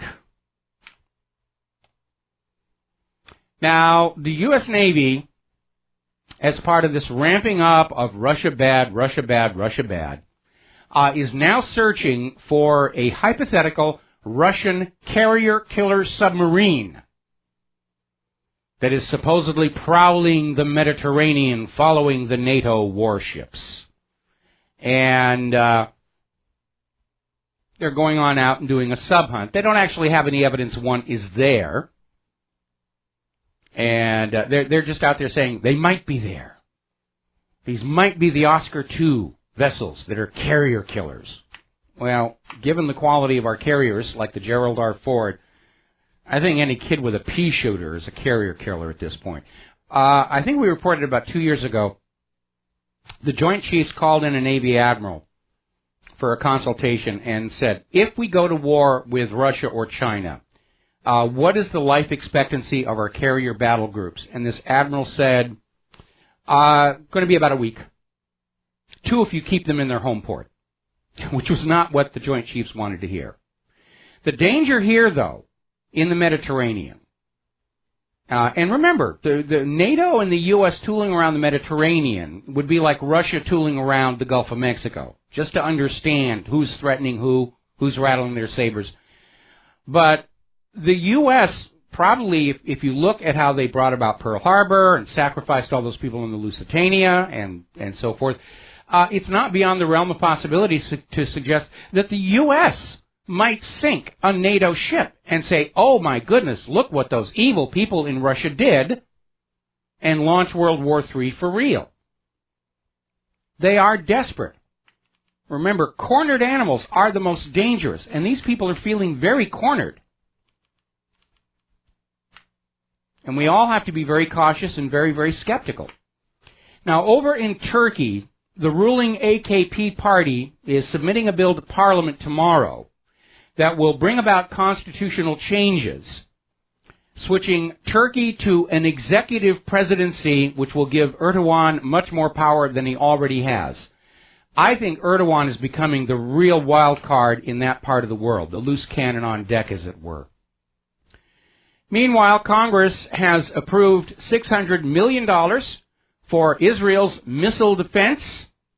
This includes cooperation on R&D programs, purchases of Iron Dome, David Sling, and Arrow 3, and meanwhile the people of Flint, Michigan still have highly toxic water coming out of their faucets. It kind of makes you wonder, who does Congress think they're really working for? You know, billions and trillions for the Pentagon, millions for Israel, and all this other stuff here. What about the people of America? No, it's not in the budget. Clean, healthy drinking water is not in the budget. Couldn't afford it this year. Government is choosing, government is prioritizing, and our priority is to take money away from you and give it to Israel. And if you question that, then you're just being a dirty, filthy, Jew-hating anti-Semite who wants Hitler to come back and gas the Jewish babies in the ovens. Story coming out of fee.org, Mirror, Mirror on the Wall, whose country is freest of them all, and the article is about basically a ranking of the status of personal liberty in various countries. And this reminded me very much of that wonderful speech from HBO's The Newsroom. Okay, out of the 159 countries that were scored on the issue of personal freedom for their people, the United States ranked 24. So going on back to that wonderful speech where one of the other people on the stage said, what makes America the greatest nation on earth? We have freedom. Not according to this survey. Let's turn to the economic news here. Italy is now requesting an emergency bailout from the European Stability Mechanism, which is basically this giant slush fund of emergency bailout money that they rush in and throw over any bank that's about to collapse and take the system down. And Italy's banking system is in serious trouble because of Renzi's referendum collapsing. And you need to understand the complexities of the situation here. The reason the referendum collapsed is the referendum was going to save the banks by taking more away from the people of Italy. Anytime any bank, anywhere in the world, gets into trouble, what's their first solution? Oh, well, we have to have more money from the people. We've seen it here in the United States for more than a decade. TARP, bailout, bail-in, haircut, scalping, whatever you want to call it. Now there's negative interest rates. Now they're talking about a war on cash, so you have to keep your money in the bank, and the bank can dip into it with fees, negative interest rates, and in the event of emergency, they can just grab it for themselves. How to be the best bank robber on earth? Own that bank. Now, the U.S. government is still out there touting a 4.6 unemployment rate. Huzzah, huzzah, the economy is almost recovering. Donald Trump's inheriting a tremendously wonderful economy, and when it all falls apart, it's all his fault. No, we have 95 million people who are not in the labor force. And the government arbitrarily says, well, if they stop looking for work, then we're not going to count them as unemployed. How do people look for work if there are no jobs out there? This is just another classic example of the government cooking the books to lie to you and the corporate media feeding to you as if it is the gospel truth. 95 million legal American citizens willing and able to work but unable to find jobs for years does not map to a 4.6 unemployment rate. It is a flat-out lie by the government and reinforced by the corporate media that then dares to declare the independent media the fake news. More and more evidence is coming out in this court case about the silver market being rigged. And we know that's been going on. They need to keep gold and silver prices down for two reasons. One, they don't want you closing your savings account and going into precious metals, or liquidating your stock portfolio and going into precious metals. So they always have to keep the gold and silver less attractive than a savings account or the stock market. And the other reason is we have all these bullion centers like the New York Federal Reserve, J.P. Morgan, and the rest are trying to buy up gold to make good on all the gold that had been deposited in their bullion vaults and then somehow had gone out the back door. They're trying to make good on that, and obviously they want to get the gold as cheaply as possible. And again, like we're already seeing happening over in India, when they declare a cashless society, they will ban private ownership of gold and probably silver. In fact, they'll ban the ownership of anything that represents a portable store of value so that you can keep your wealth under your control rather than just simply having it at the bank's discretion to do whatever they want with. And that completes the evolution of the loss of our freedom over our own money. When this country started, the coinage was the money, the valuable metals in the coin, the silver and the gold, were the money. That was it. And once you had that coin in your hand, it was under your control. You could put it in your pocket, you could spend it, you could bury it in a mayonnaise jar out by the pineapple plantation, and there was nothing the government or the bankers could do to alter the value of that money. That was freedom. With the establishment of the Federal Reserve and the removing of silver content from the coinage following Kennedy's assassination, control of the value of the money passed from you to the government and the banks. You have no control. You can work very hard and build up a stack of money that you're going to go buy, for example, a new Honda. And the government can just all of a sudden say, well, we need to change the exchange rate. And all of a sudden that Honda that you were about to pay for is now twice as expensive. You are now a slave to the bankers and the government, who now have control over the wealth of the money you already worked for and earned. And this is the final step, to force you to have all of your wealth in the bank, so the bank is now basically running your commerce for you and charging a hefty fee. And it's impossible to have a run on the bank because there's no way for the bank to hand you your wealth in a tangible form. All they can do is send it to another bank. Now, I remember the last time there was a population of workers who worked and were provided for, but were not allowed to have their own money. It was called the antebellum plantations. That's where we're headed with this cashless society. It's a new form of enslavement to force us to be dependent on the banks. The banks will be our lords and masters because we cannot conduct commerce without their blessing. Oh, Lord Banker, may I have your leave to buy a loaf of bread for my family. Oh, Lord Banker, may I have your leave to put gas in my car. Call it neo-feudalism, if you will. Getting on back to this silver rigging. More and more information coming out in federal court. A UBS trader literally called this group of financial institutions rigging the silver prices as the mafia. And he may not be that far from reality. Over in Great Britain, homeless people will be fined up to $1,300 for sleeping on the sidewalks. Gee, I wonder what brilliant politician passed that law. How do you expect these homeless people to pay the fine? If they had $1,300, they'd be in a hotel or an apartment, wouldn't they? Shows you just how completely out of touch and clueless politicians are.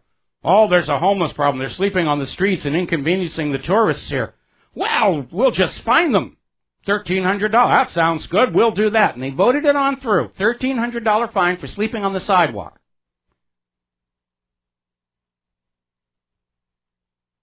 Yeah, that'll teach them. Anyway. I'm not the only one concerned about the cashless society. Over at Casey Research, they're saying the push for a cashless society is the worst thing to happen to the U.S. dollar since 1913.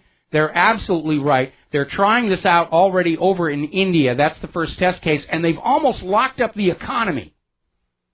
And they are raiding the homes of rich people and confiscating the gold. And I have no animosity toward the people of India, but I hope they crash the system and demonstrate this is not going to work before it's applied to the entire globe, crashes that system, and then we're all seriously buggered.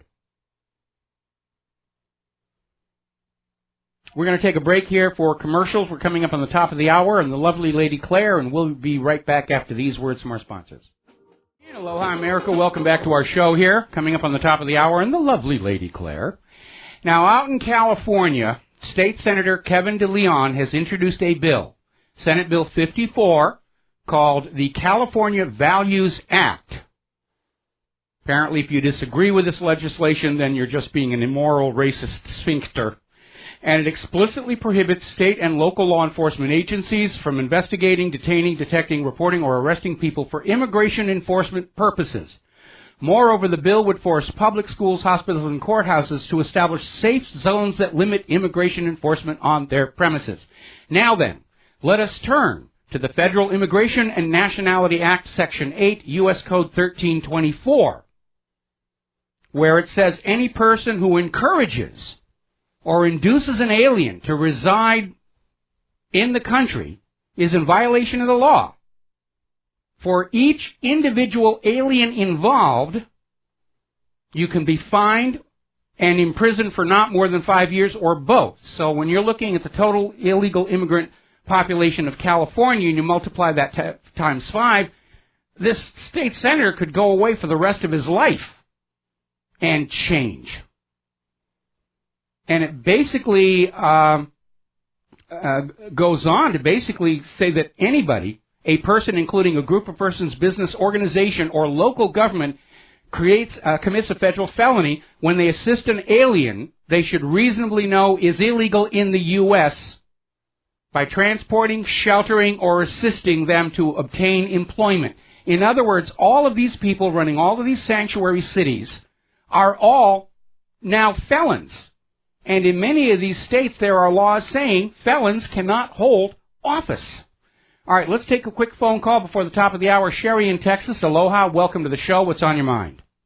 Hi, Mike. Yeah, I wanted to say something about fake news.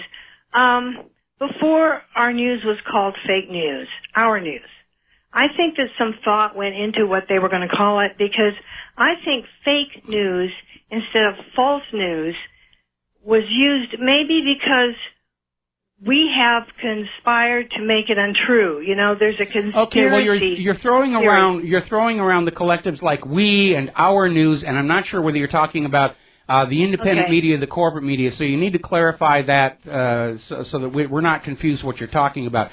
I think the term fake news was simply created like conspiracy theorist, to simply a label to throw on out and say, well, they're now the fake news, mahi dictum est, you should not pay attention to them when they tell you Saddam did not have nuclear weapons, and you should only listen to us when we tell you that Vladimir Putin is building a Death Star and will kill you all unless we invade Russia.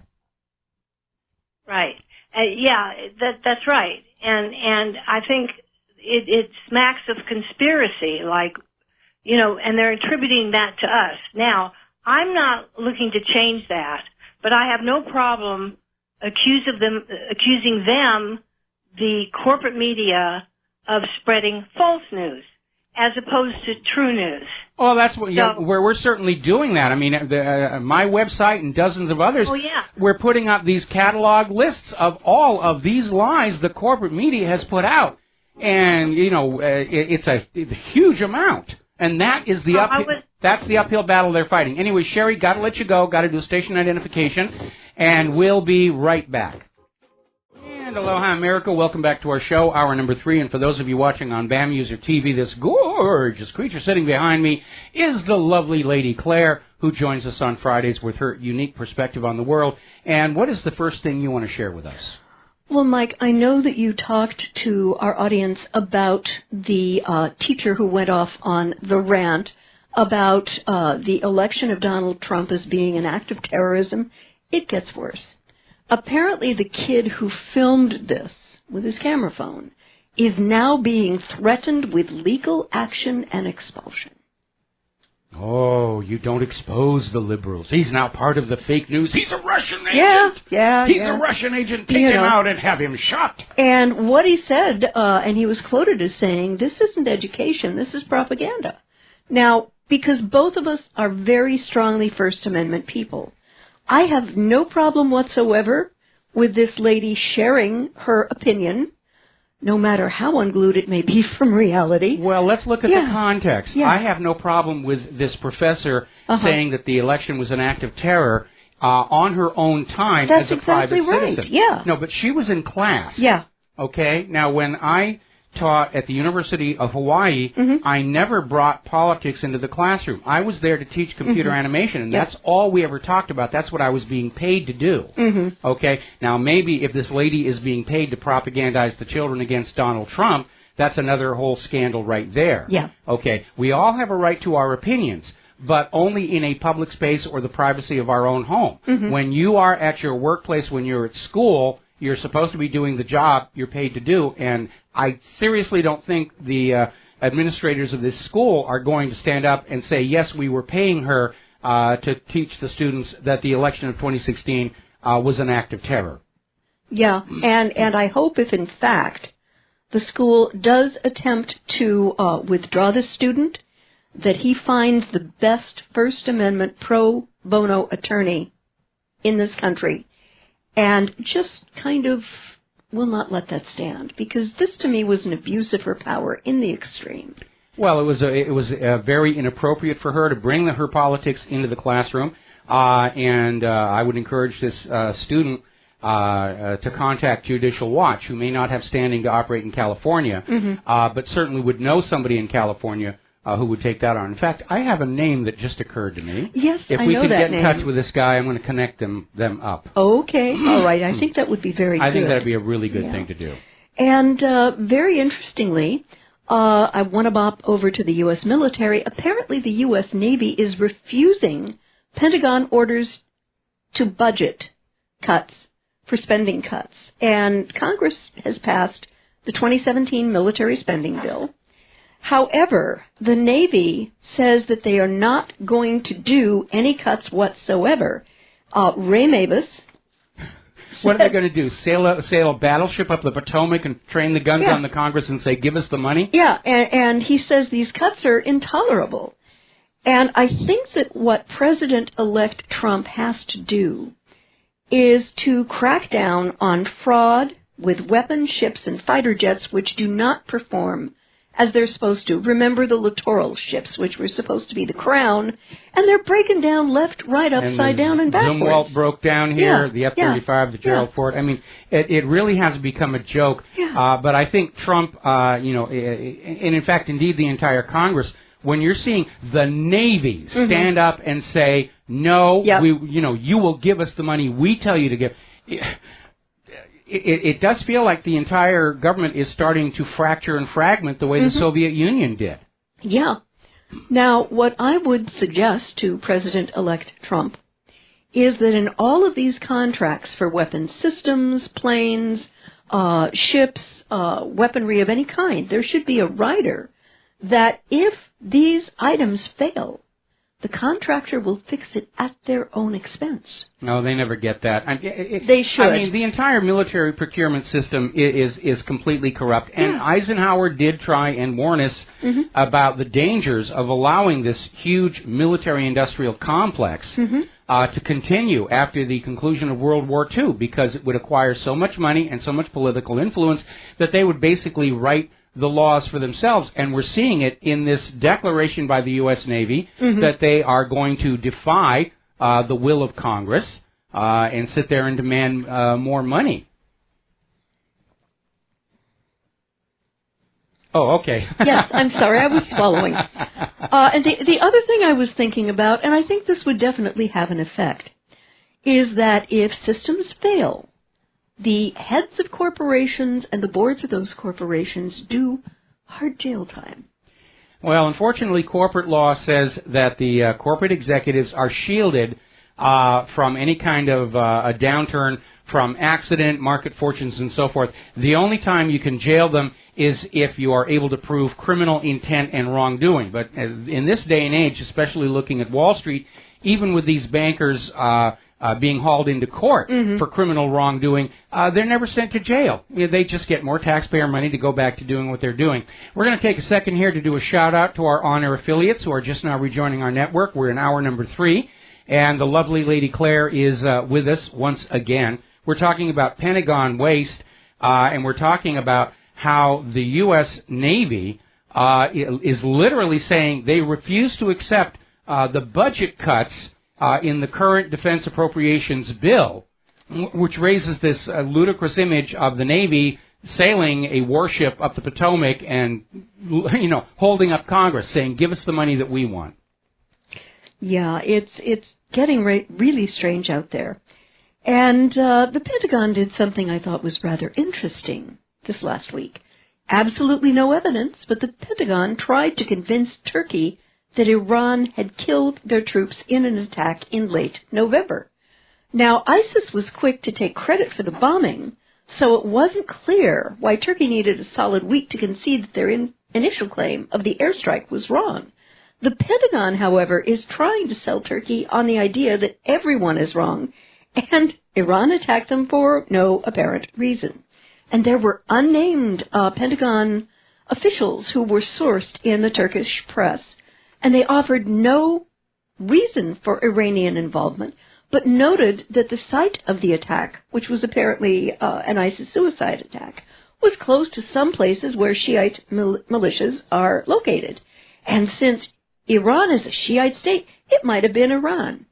Hello. Well, I mean, that is a very flimsy line of reasoning, but again, remember, Wesley Clark blew the whistle that the real U.S. military agenda was conquering all of the resource-rich areas of the Middle East and shackled their oil to the U.S. dollar, ending with Iran in 2008. Obviously, we're 8 years overdue. Yeah.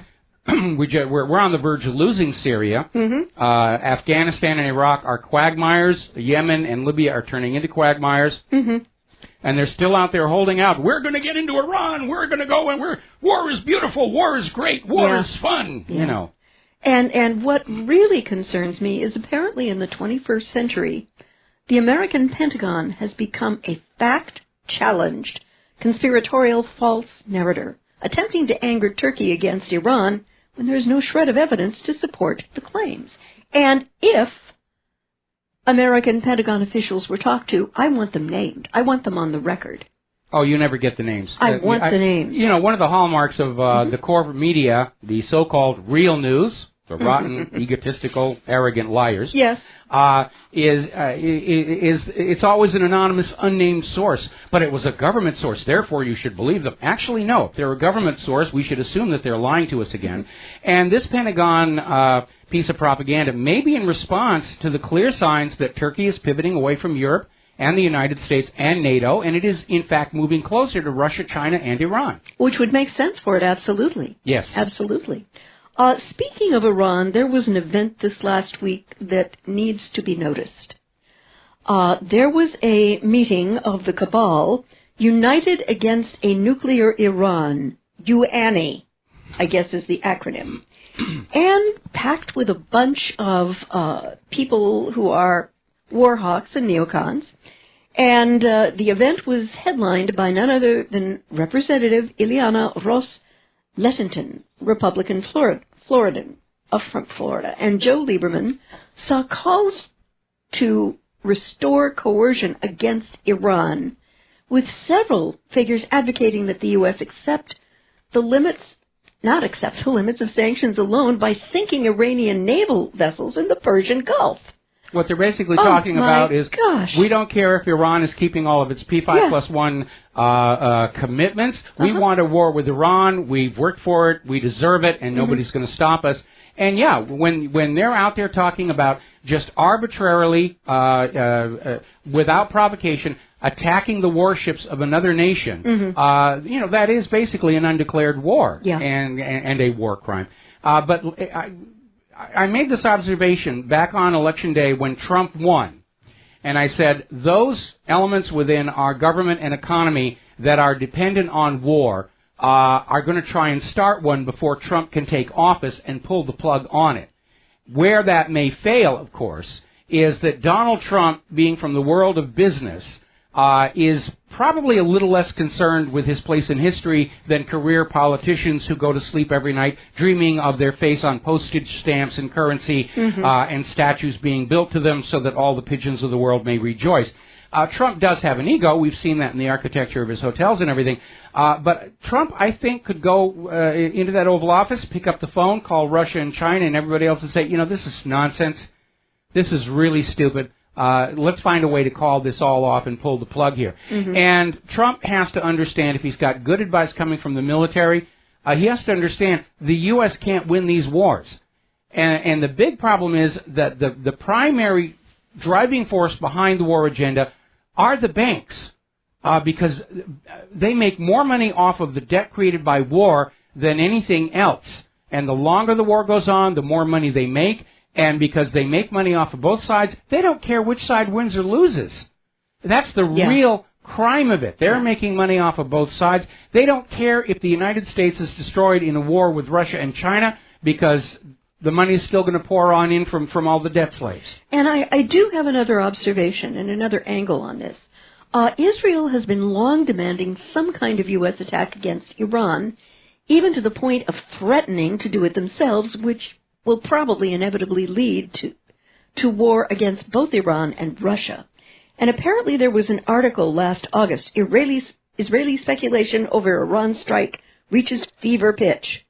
And I have to wonder, Mike, if that huge $38 billion military aid package to Israel was the secret component of a quid pro quo for Israel not attacking Iran. Oh, that wouldn't be the first time that Israel's played that game.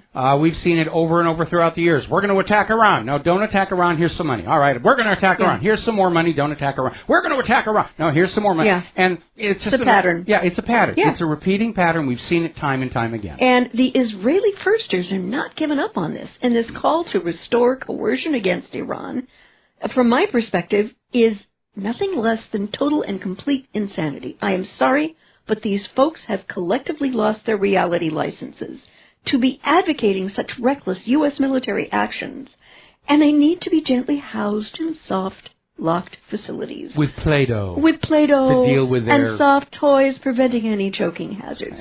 Look, absolutely. The P5+1 may be many things, and it's not perfect, but going to war against Iran right after Trump is inaugurated is one of the most idiotic things I think I've heard. No, the goal there is to try and go to war against Iran before Trump is inaugurated. Yeah. The goal is to get into a shooting war with Russia before Trump gets inaugurated. Because Trump is already out there talking about normalizing relations with Russia, and Putin's already on board with that. Now Trump is talking about we need to be closer to China. let's go back to being friends there. And this is a big threat to the current establishment, which doesn't know how to manufacture, doesn't care about the fact that nobody around the world can eat any American agriculture without getting sick from it. Yep. They just want a war to force the rest of the world to go on propping up the United States like the failed Roman-style imperium it has become. Right. And the other thing that the U.S. government has forgotten how to do is good faith negotiations rather than war. Well, again, going back to the P5+1, right now the entire world understands that if the U.S. government makes you a promise, if they sign a treaty, it's completely and utterly worthless. Yeah. The United States government has no credibility, not just with the American people, but with other governments around the world. In fact, I think it was not too long ago, somebody in Russia was saying it's impossible to figure out what the U.S. government is doing because nothing they say can be relied on. Yeah. And it was interesting. Speaking about the U.S., apparently there is optimism on the economy and this huge stock surge. There was a survey, and the election of Donald Trump has brought with it a surge of optimism in the United States over the economy and stocks not seen in years.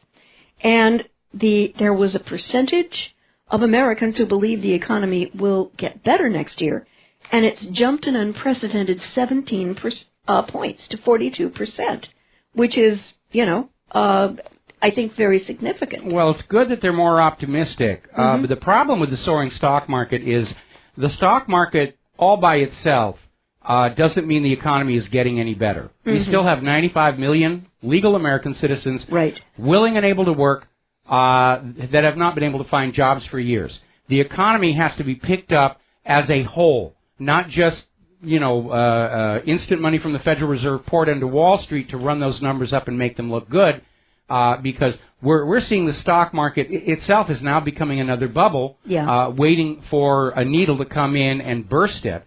Right now, though, a lot of the propaganda we're getting from the corporate media is that the economy is recovering, it's doing wonderful, look at the stock market, the unemployment is down to 4.6%. They're trying to create this idea that Donald Trump is inheriting a perfectly working operational economy because when it does collapse on his term, they're going to dump the blame for it all on him, just like they did with Herbert Hoover back in the 1930s. Right. And I really think, Mike, if the American people give Trump half a chance, they're going to find him infinitely more centrist and infinitely less of a warmonger than Hillary Clinton would ever have been. Well, Donald Trump is already out there saying that under his administration, this policy of covertly or overtly toppling foreign governments is going to stop because it really is a failed policy. We didn't get to Iran in 2008. We're stuck in these quagmires in Afghanistan and Iraq. The entire Middle East, on whose oil we are dependent, hates our guts. And it is time for a major change in that attitude. Now, I want to say again, Donald Trump is not going to be able to accomplish anything all by himself. He's got power and authority as the president, but he's facing an obstructionist Congress.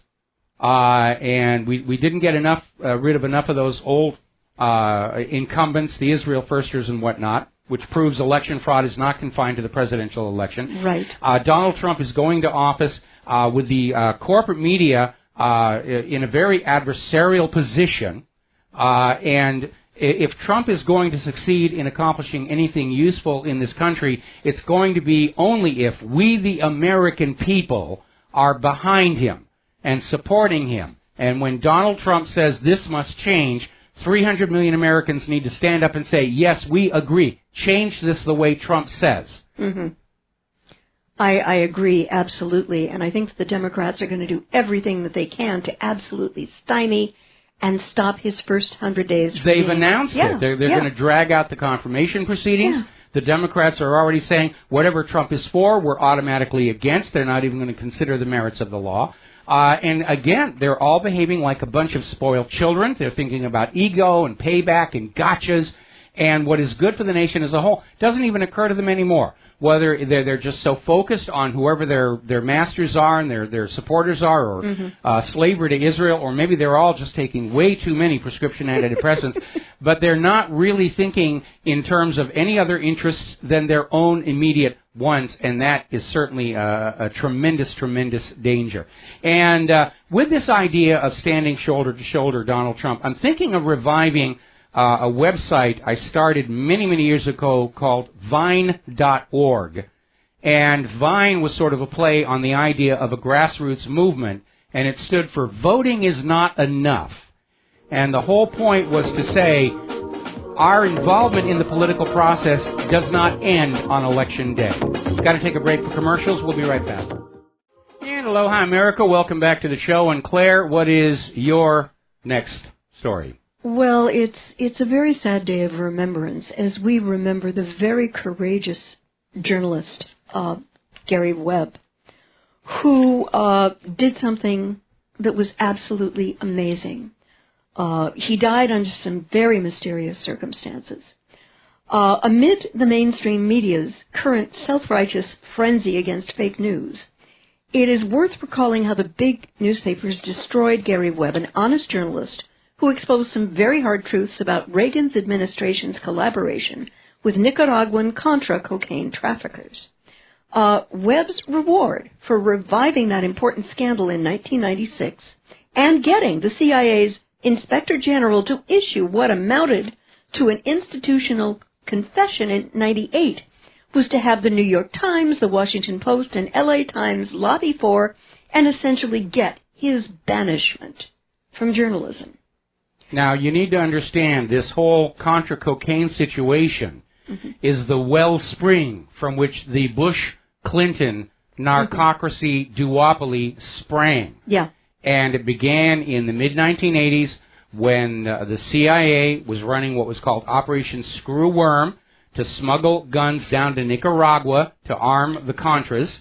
And because this was illegal for them to do, they couldn't go to Congress for the money, so they funded it by bringing cocaine back along the smuggling pipeline into the United States to sell to your children. And the northern end of that pipeline was in Arkansas under then Governor Bill Clinton. And everybody involved was making money, hand over fist, made enough money to mount, major political campaigns and begin these careers of corruption. And again, it's a replay of the corruption that was seen during Prohibition, when those who were selling alcohol, the bootleggers, the rum runners, literally bought their way to the highest levels of the U.S. government. The same thing has been replaying for the last 30 years, only it's not alcohol, it's opium and heroin, and it's being sold to your kids. And that's where the Bush and Clinton political fortunes came from. And your corporate media, who claim that they are the real news, helped cover it all up and went on the attack on anybody who was getting even anywhere near close to what was going on in MENA. There was another article, Sally Denton and Roger Morris did a very well-researched article for the Washington Post, The Crimes of MENA. And they spiked it. And Washington Post managing editor Bob Kaiser, who was a skull and bones brother with President Bush, spiked it without explanation, even though the Washington Post lawyers had looked at it, checked all the facts, and said, this is solid. This really happened. They've got the evidence. And ultimately, Roger Morris and Sally Denton wound up having to sell the story to Penthouse magazine. Of course, their critics were saying, well, look, if it's published in Penthouse, then it can't possibly be real. No credibility if here. It's over at what really happened, it can't be real. Only what shows up at the Washington Post is real, including all these Russian stooge independent media. In the article that I was looking at, they used the phrase about Gary Webb's end of life as committed suicide, which I put in quotes, because Webb did not commit suicide. It was simply the most convenient explanation for his death by those in government who never wanted his Iran-Contra story to get out, even though it was the truth. And it was reported in December of 2004, coroner, Gary Webb's death confirmed as suicide. And the article goes on to state, we're still treating this as very suspicious. They have flip-flopped again. They ought to, because, the official story is he committed suicide by shooting himself in the back of the head twice. Yeah. Now, if there are any forensic coroners out there who can back this up, call into the show and say Claire wanted to talk to me, because I am betting a plug Turkish piastre that none will be able to say that with a straight face. Well, if they can, then they've got a big future in the corporate media. Oh, yeah. And so we're supposed to swallow this absolute impossibility that this guy shot himself twice? Mike, that is utter and complete bull biscuits. I'm sorry. Well, no if he way. shot himself in the shoulder, maybe, but we're talking about the back of the head. There's no way. Yeah, it simply doesn't happen. Most likely this was an extrajudicial assassination. It absolutely was. We gotta put a hold on there. We're going to come back to it after these words from our sponsors. Oh, hi, America. Welcome back to our show. We're talking about Gary Webb, who wrote a series of stories for the San Jose Mercury News, laying out the fact that the whole Iran-Contra scandal was not just about gun running down to the Nicaraguan Contras, but also involved the smuggling of tons of cocaine back into the United States of America to pay for it all. And what the Whitewater investigation was all about was a network of banks, land flips, and an Arkansas government office, the Arkansas Development Finance Authority, that acted as the money laundry, where the money would come on in from cash and be laundered around, and then the Arkansas Development Finance Authority would write checks to the companies that were supporting the resupply to the Contras as supposed business development loans that never had to be repaid. And, of course, when the Whitewater investigation got too close to the fact that the government was engaged in massive drug running, corrupting our youth and violating its own laws, that's when Ken Starr basically came on out and distracted America with the stained blue dress and Monica Lewinsky and just, forget about government drug running. We have a tawdry little sex scandal. Ooh, look at the blue dress. Pay no attention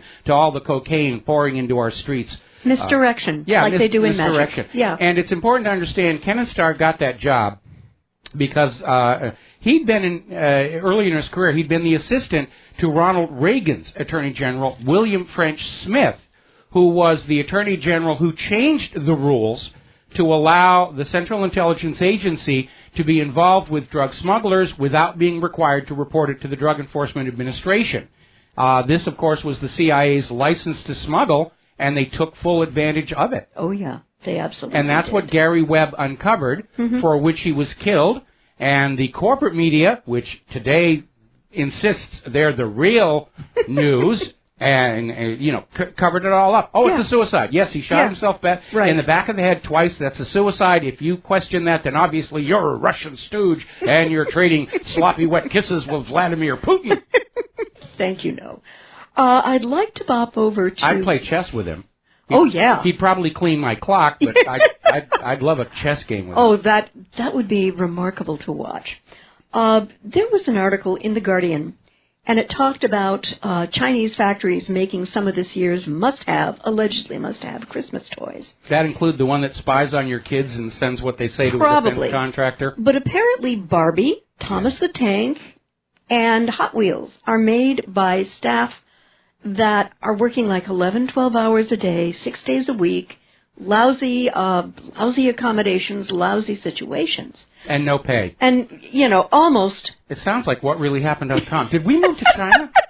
I'm working 12 hours a day and getting no money. Did we wake up in the wrong country? I was going to say, gung hee fat choy and whatever going on. Okay. And I think this is where the American consumer needs to pull back and use a lot of what my late grandfather called horse sense, and not allow themselves and their kids to be propagandized as to what these so-called must-have toys are for this Christmas, when these toys are made through the practice of nearly slave labor conditions. And all of them are basically package promotions for movies and TV shows.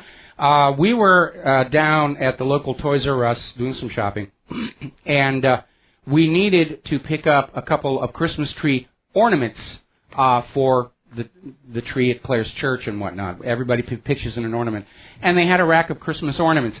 Every single one of them was decorated with a branded character from some movie or TV show. Yeah. I searched for half an hour in vain for any ornament that wasn't somebody's advertising. Now, I'm a little picky about Christmas ornaments. The rule in our house when we have a Christmas tree, we had one last year, we're not bothering with one this year, but the rule is everything on the tree has to have a meaning for us, okay? Yeah.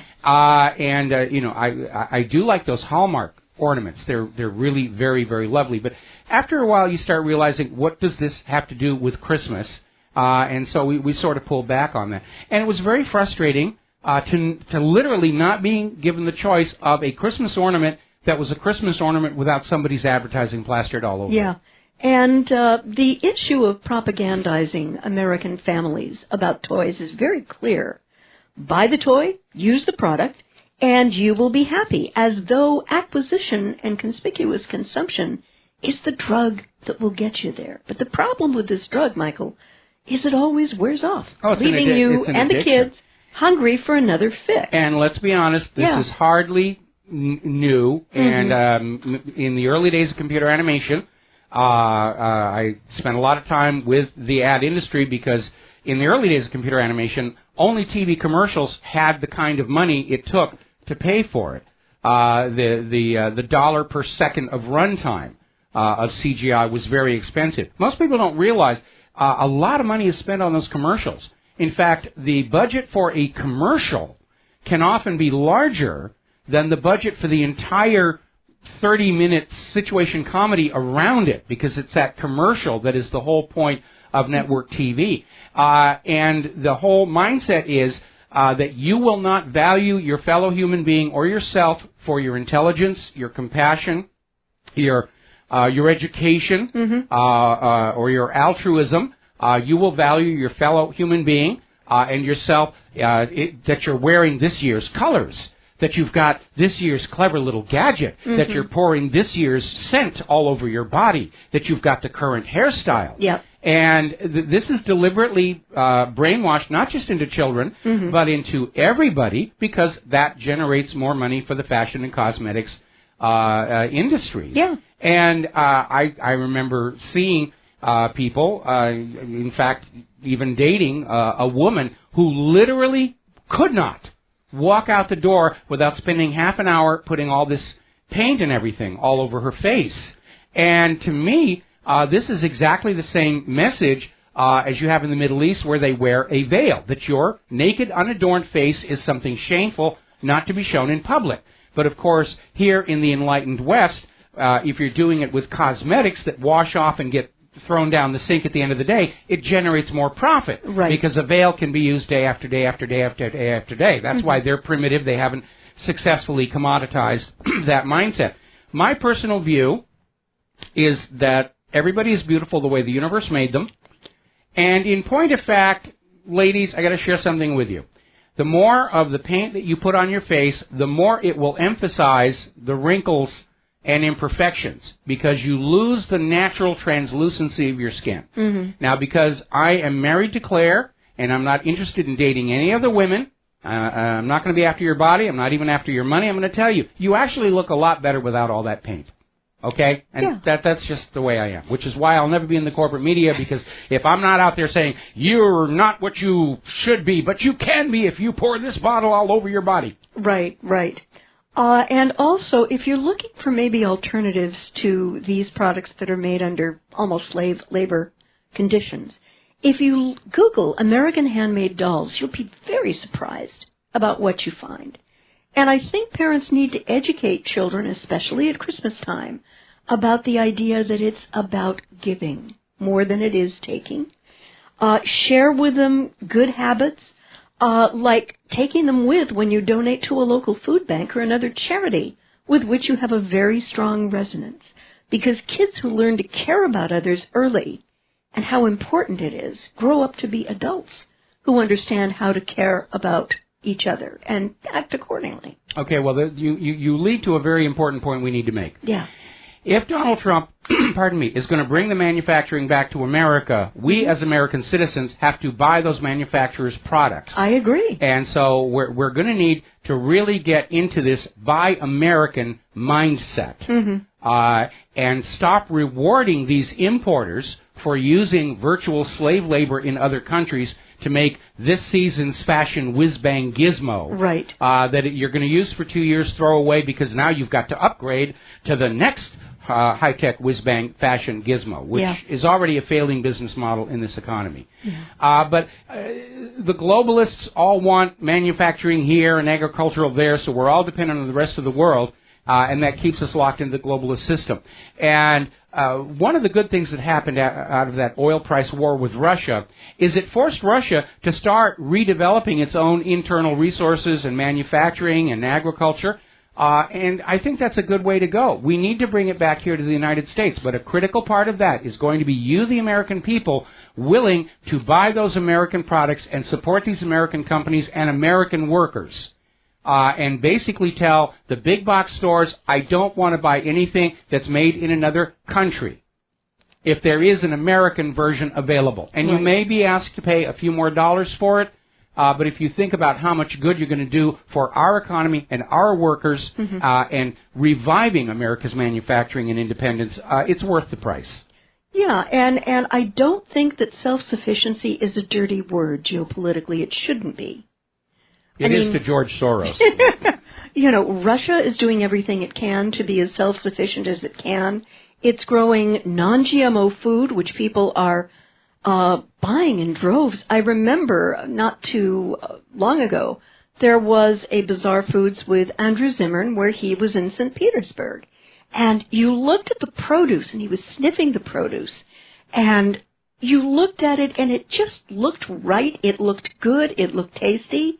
And, you know, I think we need to become self-sufficient in that. Well, I remember when we were back on the mainland and just how amazing the produce section at the supermarkets looked. Here in Hawaii, everything that comes into the major supermarkets is brought in from other countries in the mainland. They all have frequent flyer miles. Yes. You know, the broccoli has 2,000 frequent flyer miles. There is produce grown here, but you actually have to go and hunt it down. Yeah. Like at the local farmers markets. And we need to start doing that. We need to make the effort to support our American workers and our American farmers to bring back that independence and that self-sufficiency. And it's going to take a commitment by all of us. And it's part of what I mean by saying standing shoulder to shoulder with Donald Trump in order to effect this change. I absolutely agree.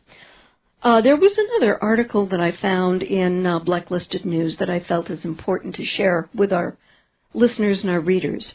And the title is Prop or Not only smears journalists, but adds fuel to the next war.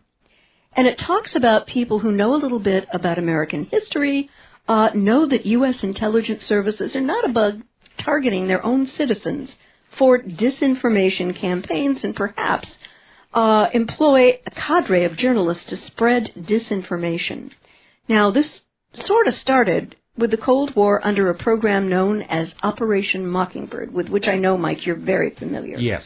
The program was supervised at the time by the publisher of the Washington Post, the late Phil Gramm, and included about 3,000 writers, editors, and publishers.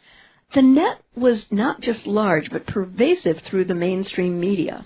According to Carl Bernstein, it included CBS, Time, New York Times, NBC, the AP, United Press International, Reuters, Hearst, Scripps, Basically, Howard, it was all the major media came under CIA control during Operation Mockingbird. Yeah. And again, this goes back to how Washington Post managing editor Bob Kaiser spiked the Iran-Contra. Roger Morris and Sally Denton story on how, you know, the Bush and Clinton presidencies had engaged in drug smuggling as part of covert operations in Central America. Yeah. And one of the things this reminds me of is if you want to find out which countries the deep state and the U.S. government aches to invade next, take a look at who the prostitutes and correspondents are demonizing. And chances are it's those countries on their war agenda to-do list. right now, if I were a betting woman, I would bet Russia, China, and Iran are very high up on that list. And Russia and China are in the crosshairs because of their economic growth, making them a threat to the dollar and their evolving weaponry. Iran is in the crosshairs because the U.S. wants to control the oil and the currency in which that oil is sold, and because Israel wants it destroyed, but primarily using American military as a proxy force to do the dirty work. And I think if people look at who is getting demonized, that's a pretty good indication of who the deep state wants to go after next. Yeah, it is. All of our wars are telegraphed by the corporate media. Mm-hmm, yep. Saddam has nuclear weapons. Assad is using sarin gas. Mm-hmm. Yeah, and again, nothing new there. Even though Germany literally took out ads in the New York newspapers warning New Yorkers not to take passage on the Lusitania because it was carrying weapons to Great Britain, which made it a legitimate target of war. Those same newspapers who took the money to run those ads were out there blaring, oh, the Lusitania didn't have any weapons. Germany just killed these innocent passengers. We must go to war. And then, of course, eventually divers got into the cargo holds of the Lusitania. What did they find? Weapons. Mm-hmm. Yep. Yeah. So the U.S. government is certainly not above feeding fake news to the lamestream. I don't think there's anything that this government doesn't feel they have a right to do if there's a need. Yeah. The question isn't what is the government willing to do. The question is really what is this government not willing to do. I hear you. Absolutely. I hear you, yeah. And which is why I'm very concerned about whether it's in the Black Sea or the Mediterranean, the U.S. sinking one of its own or NATO ships in order to frame Russia. That is not beyond the realm of possibility. Absolutely not. Yeah. I'd like to go to an article talking about an ISIS leader getting terminated in Russia.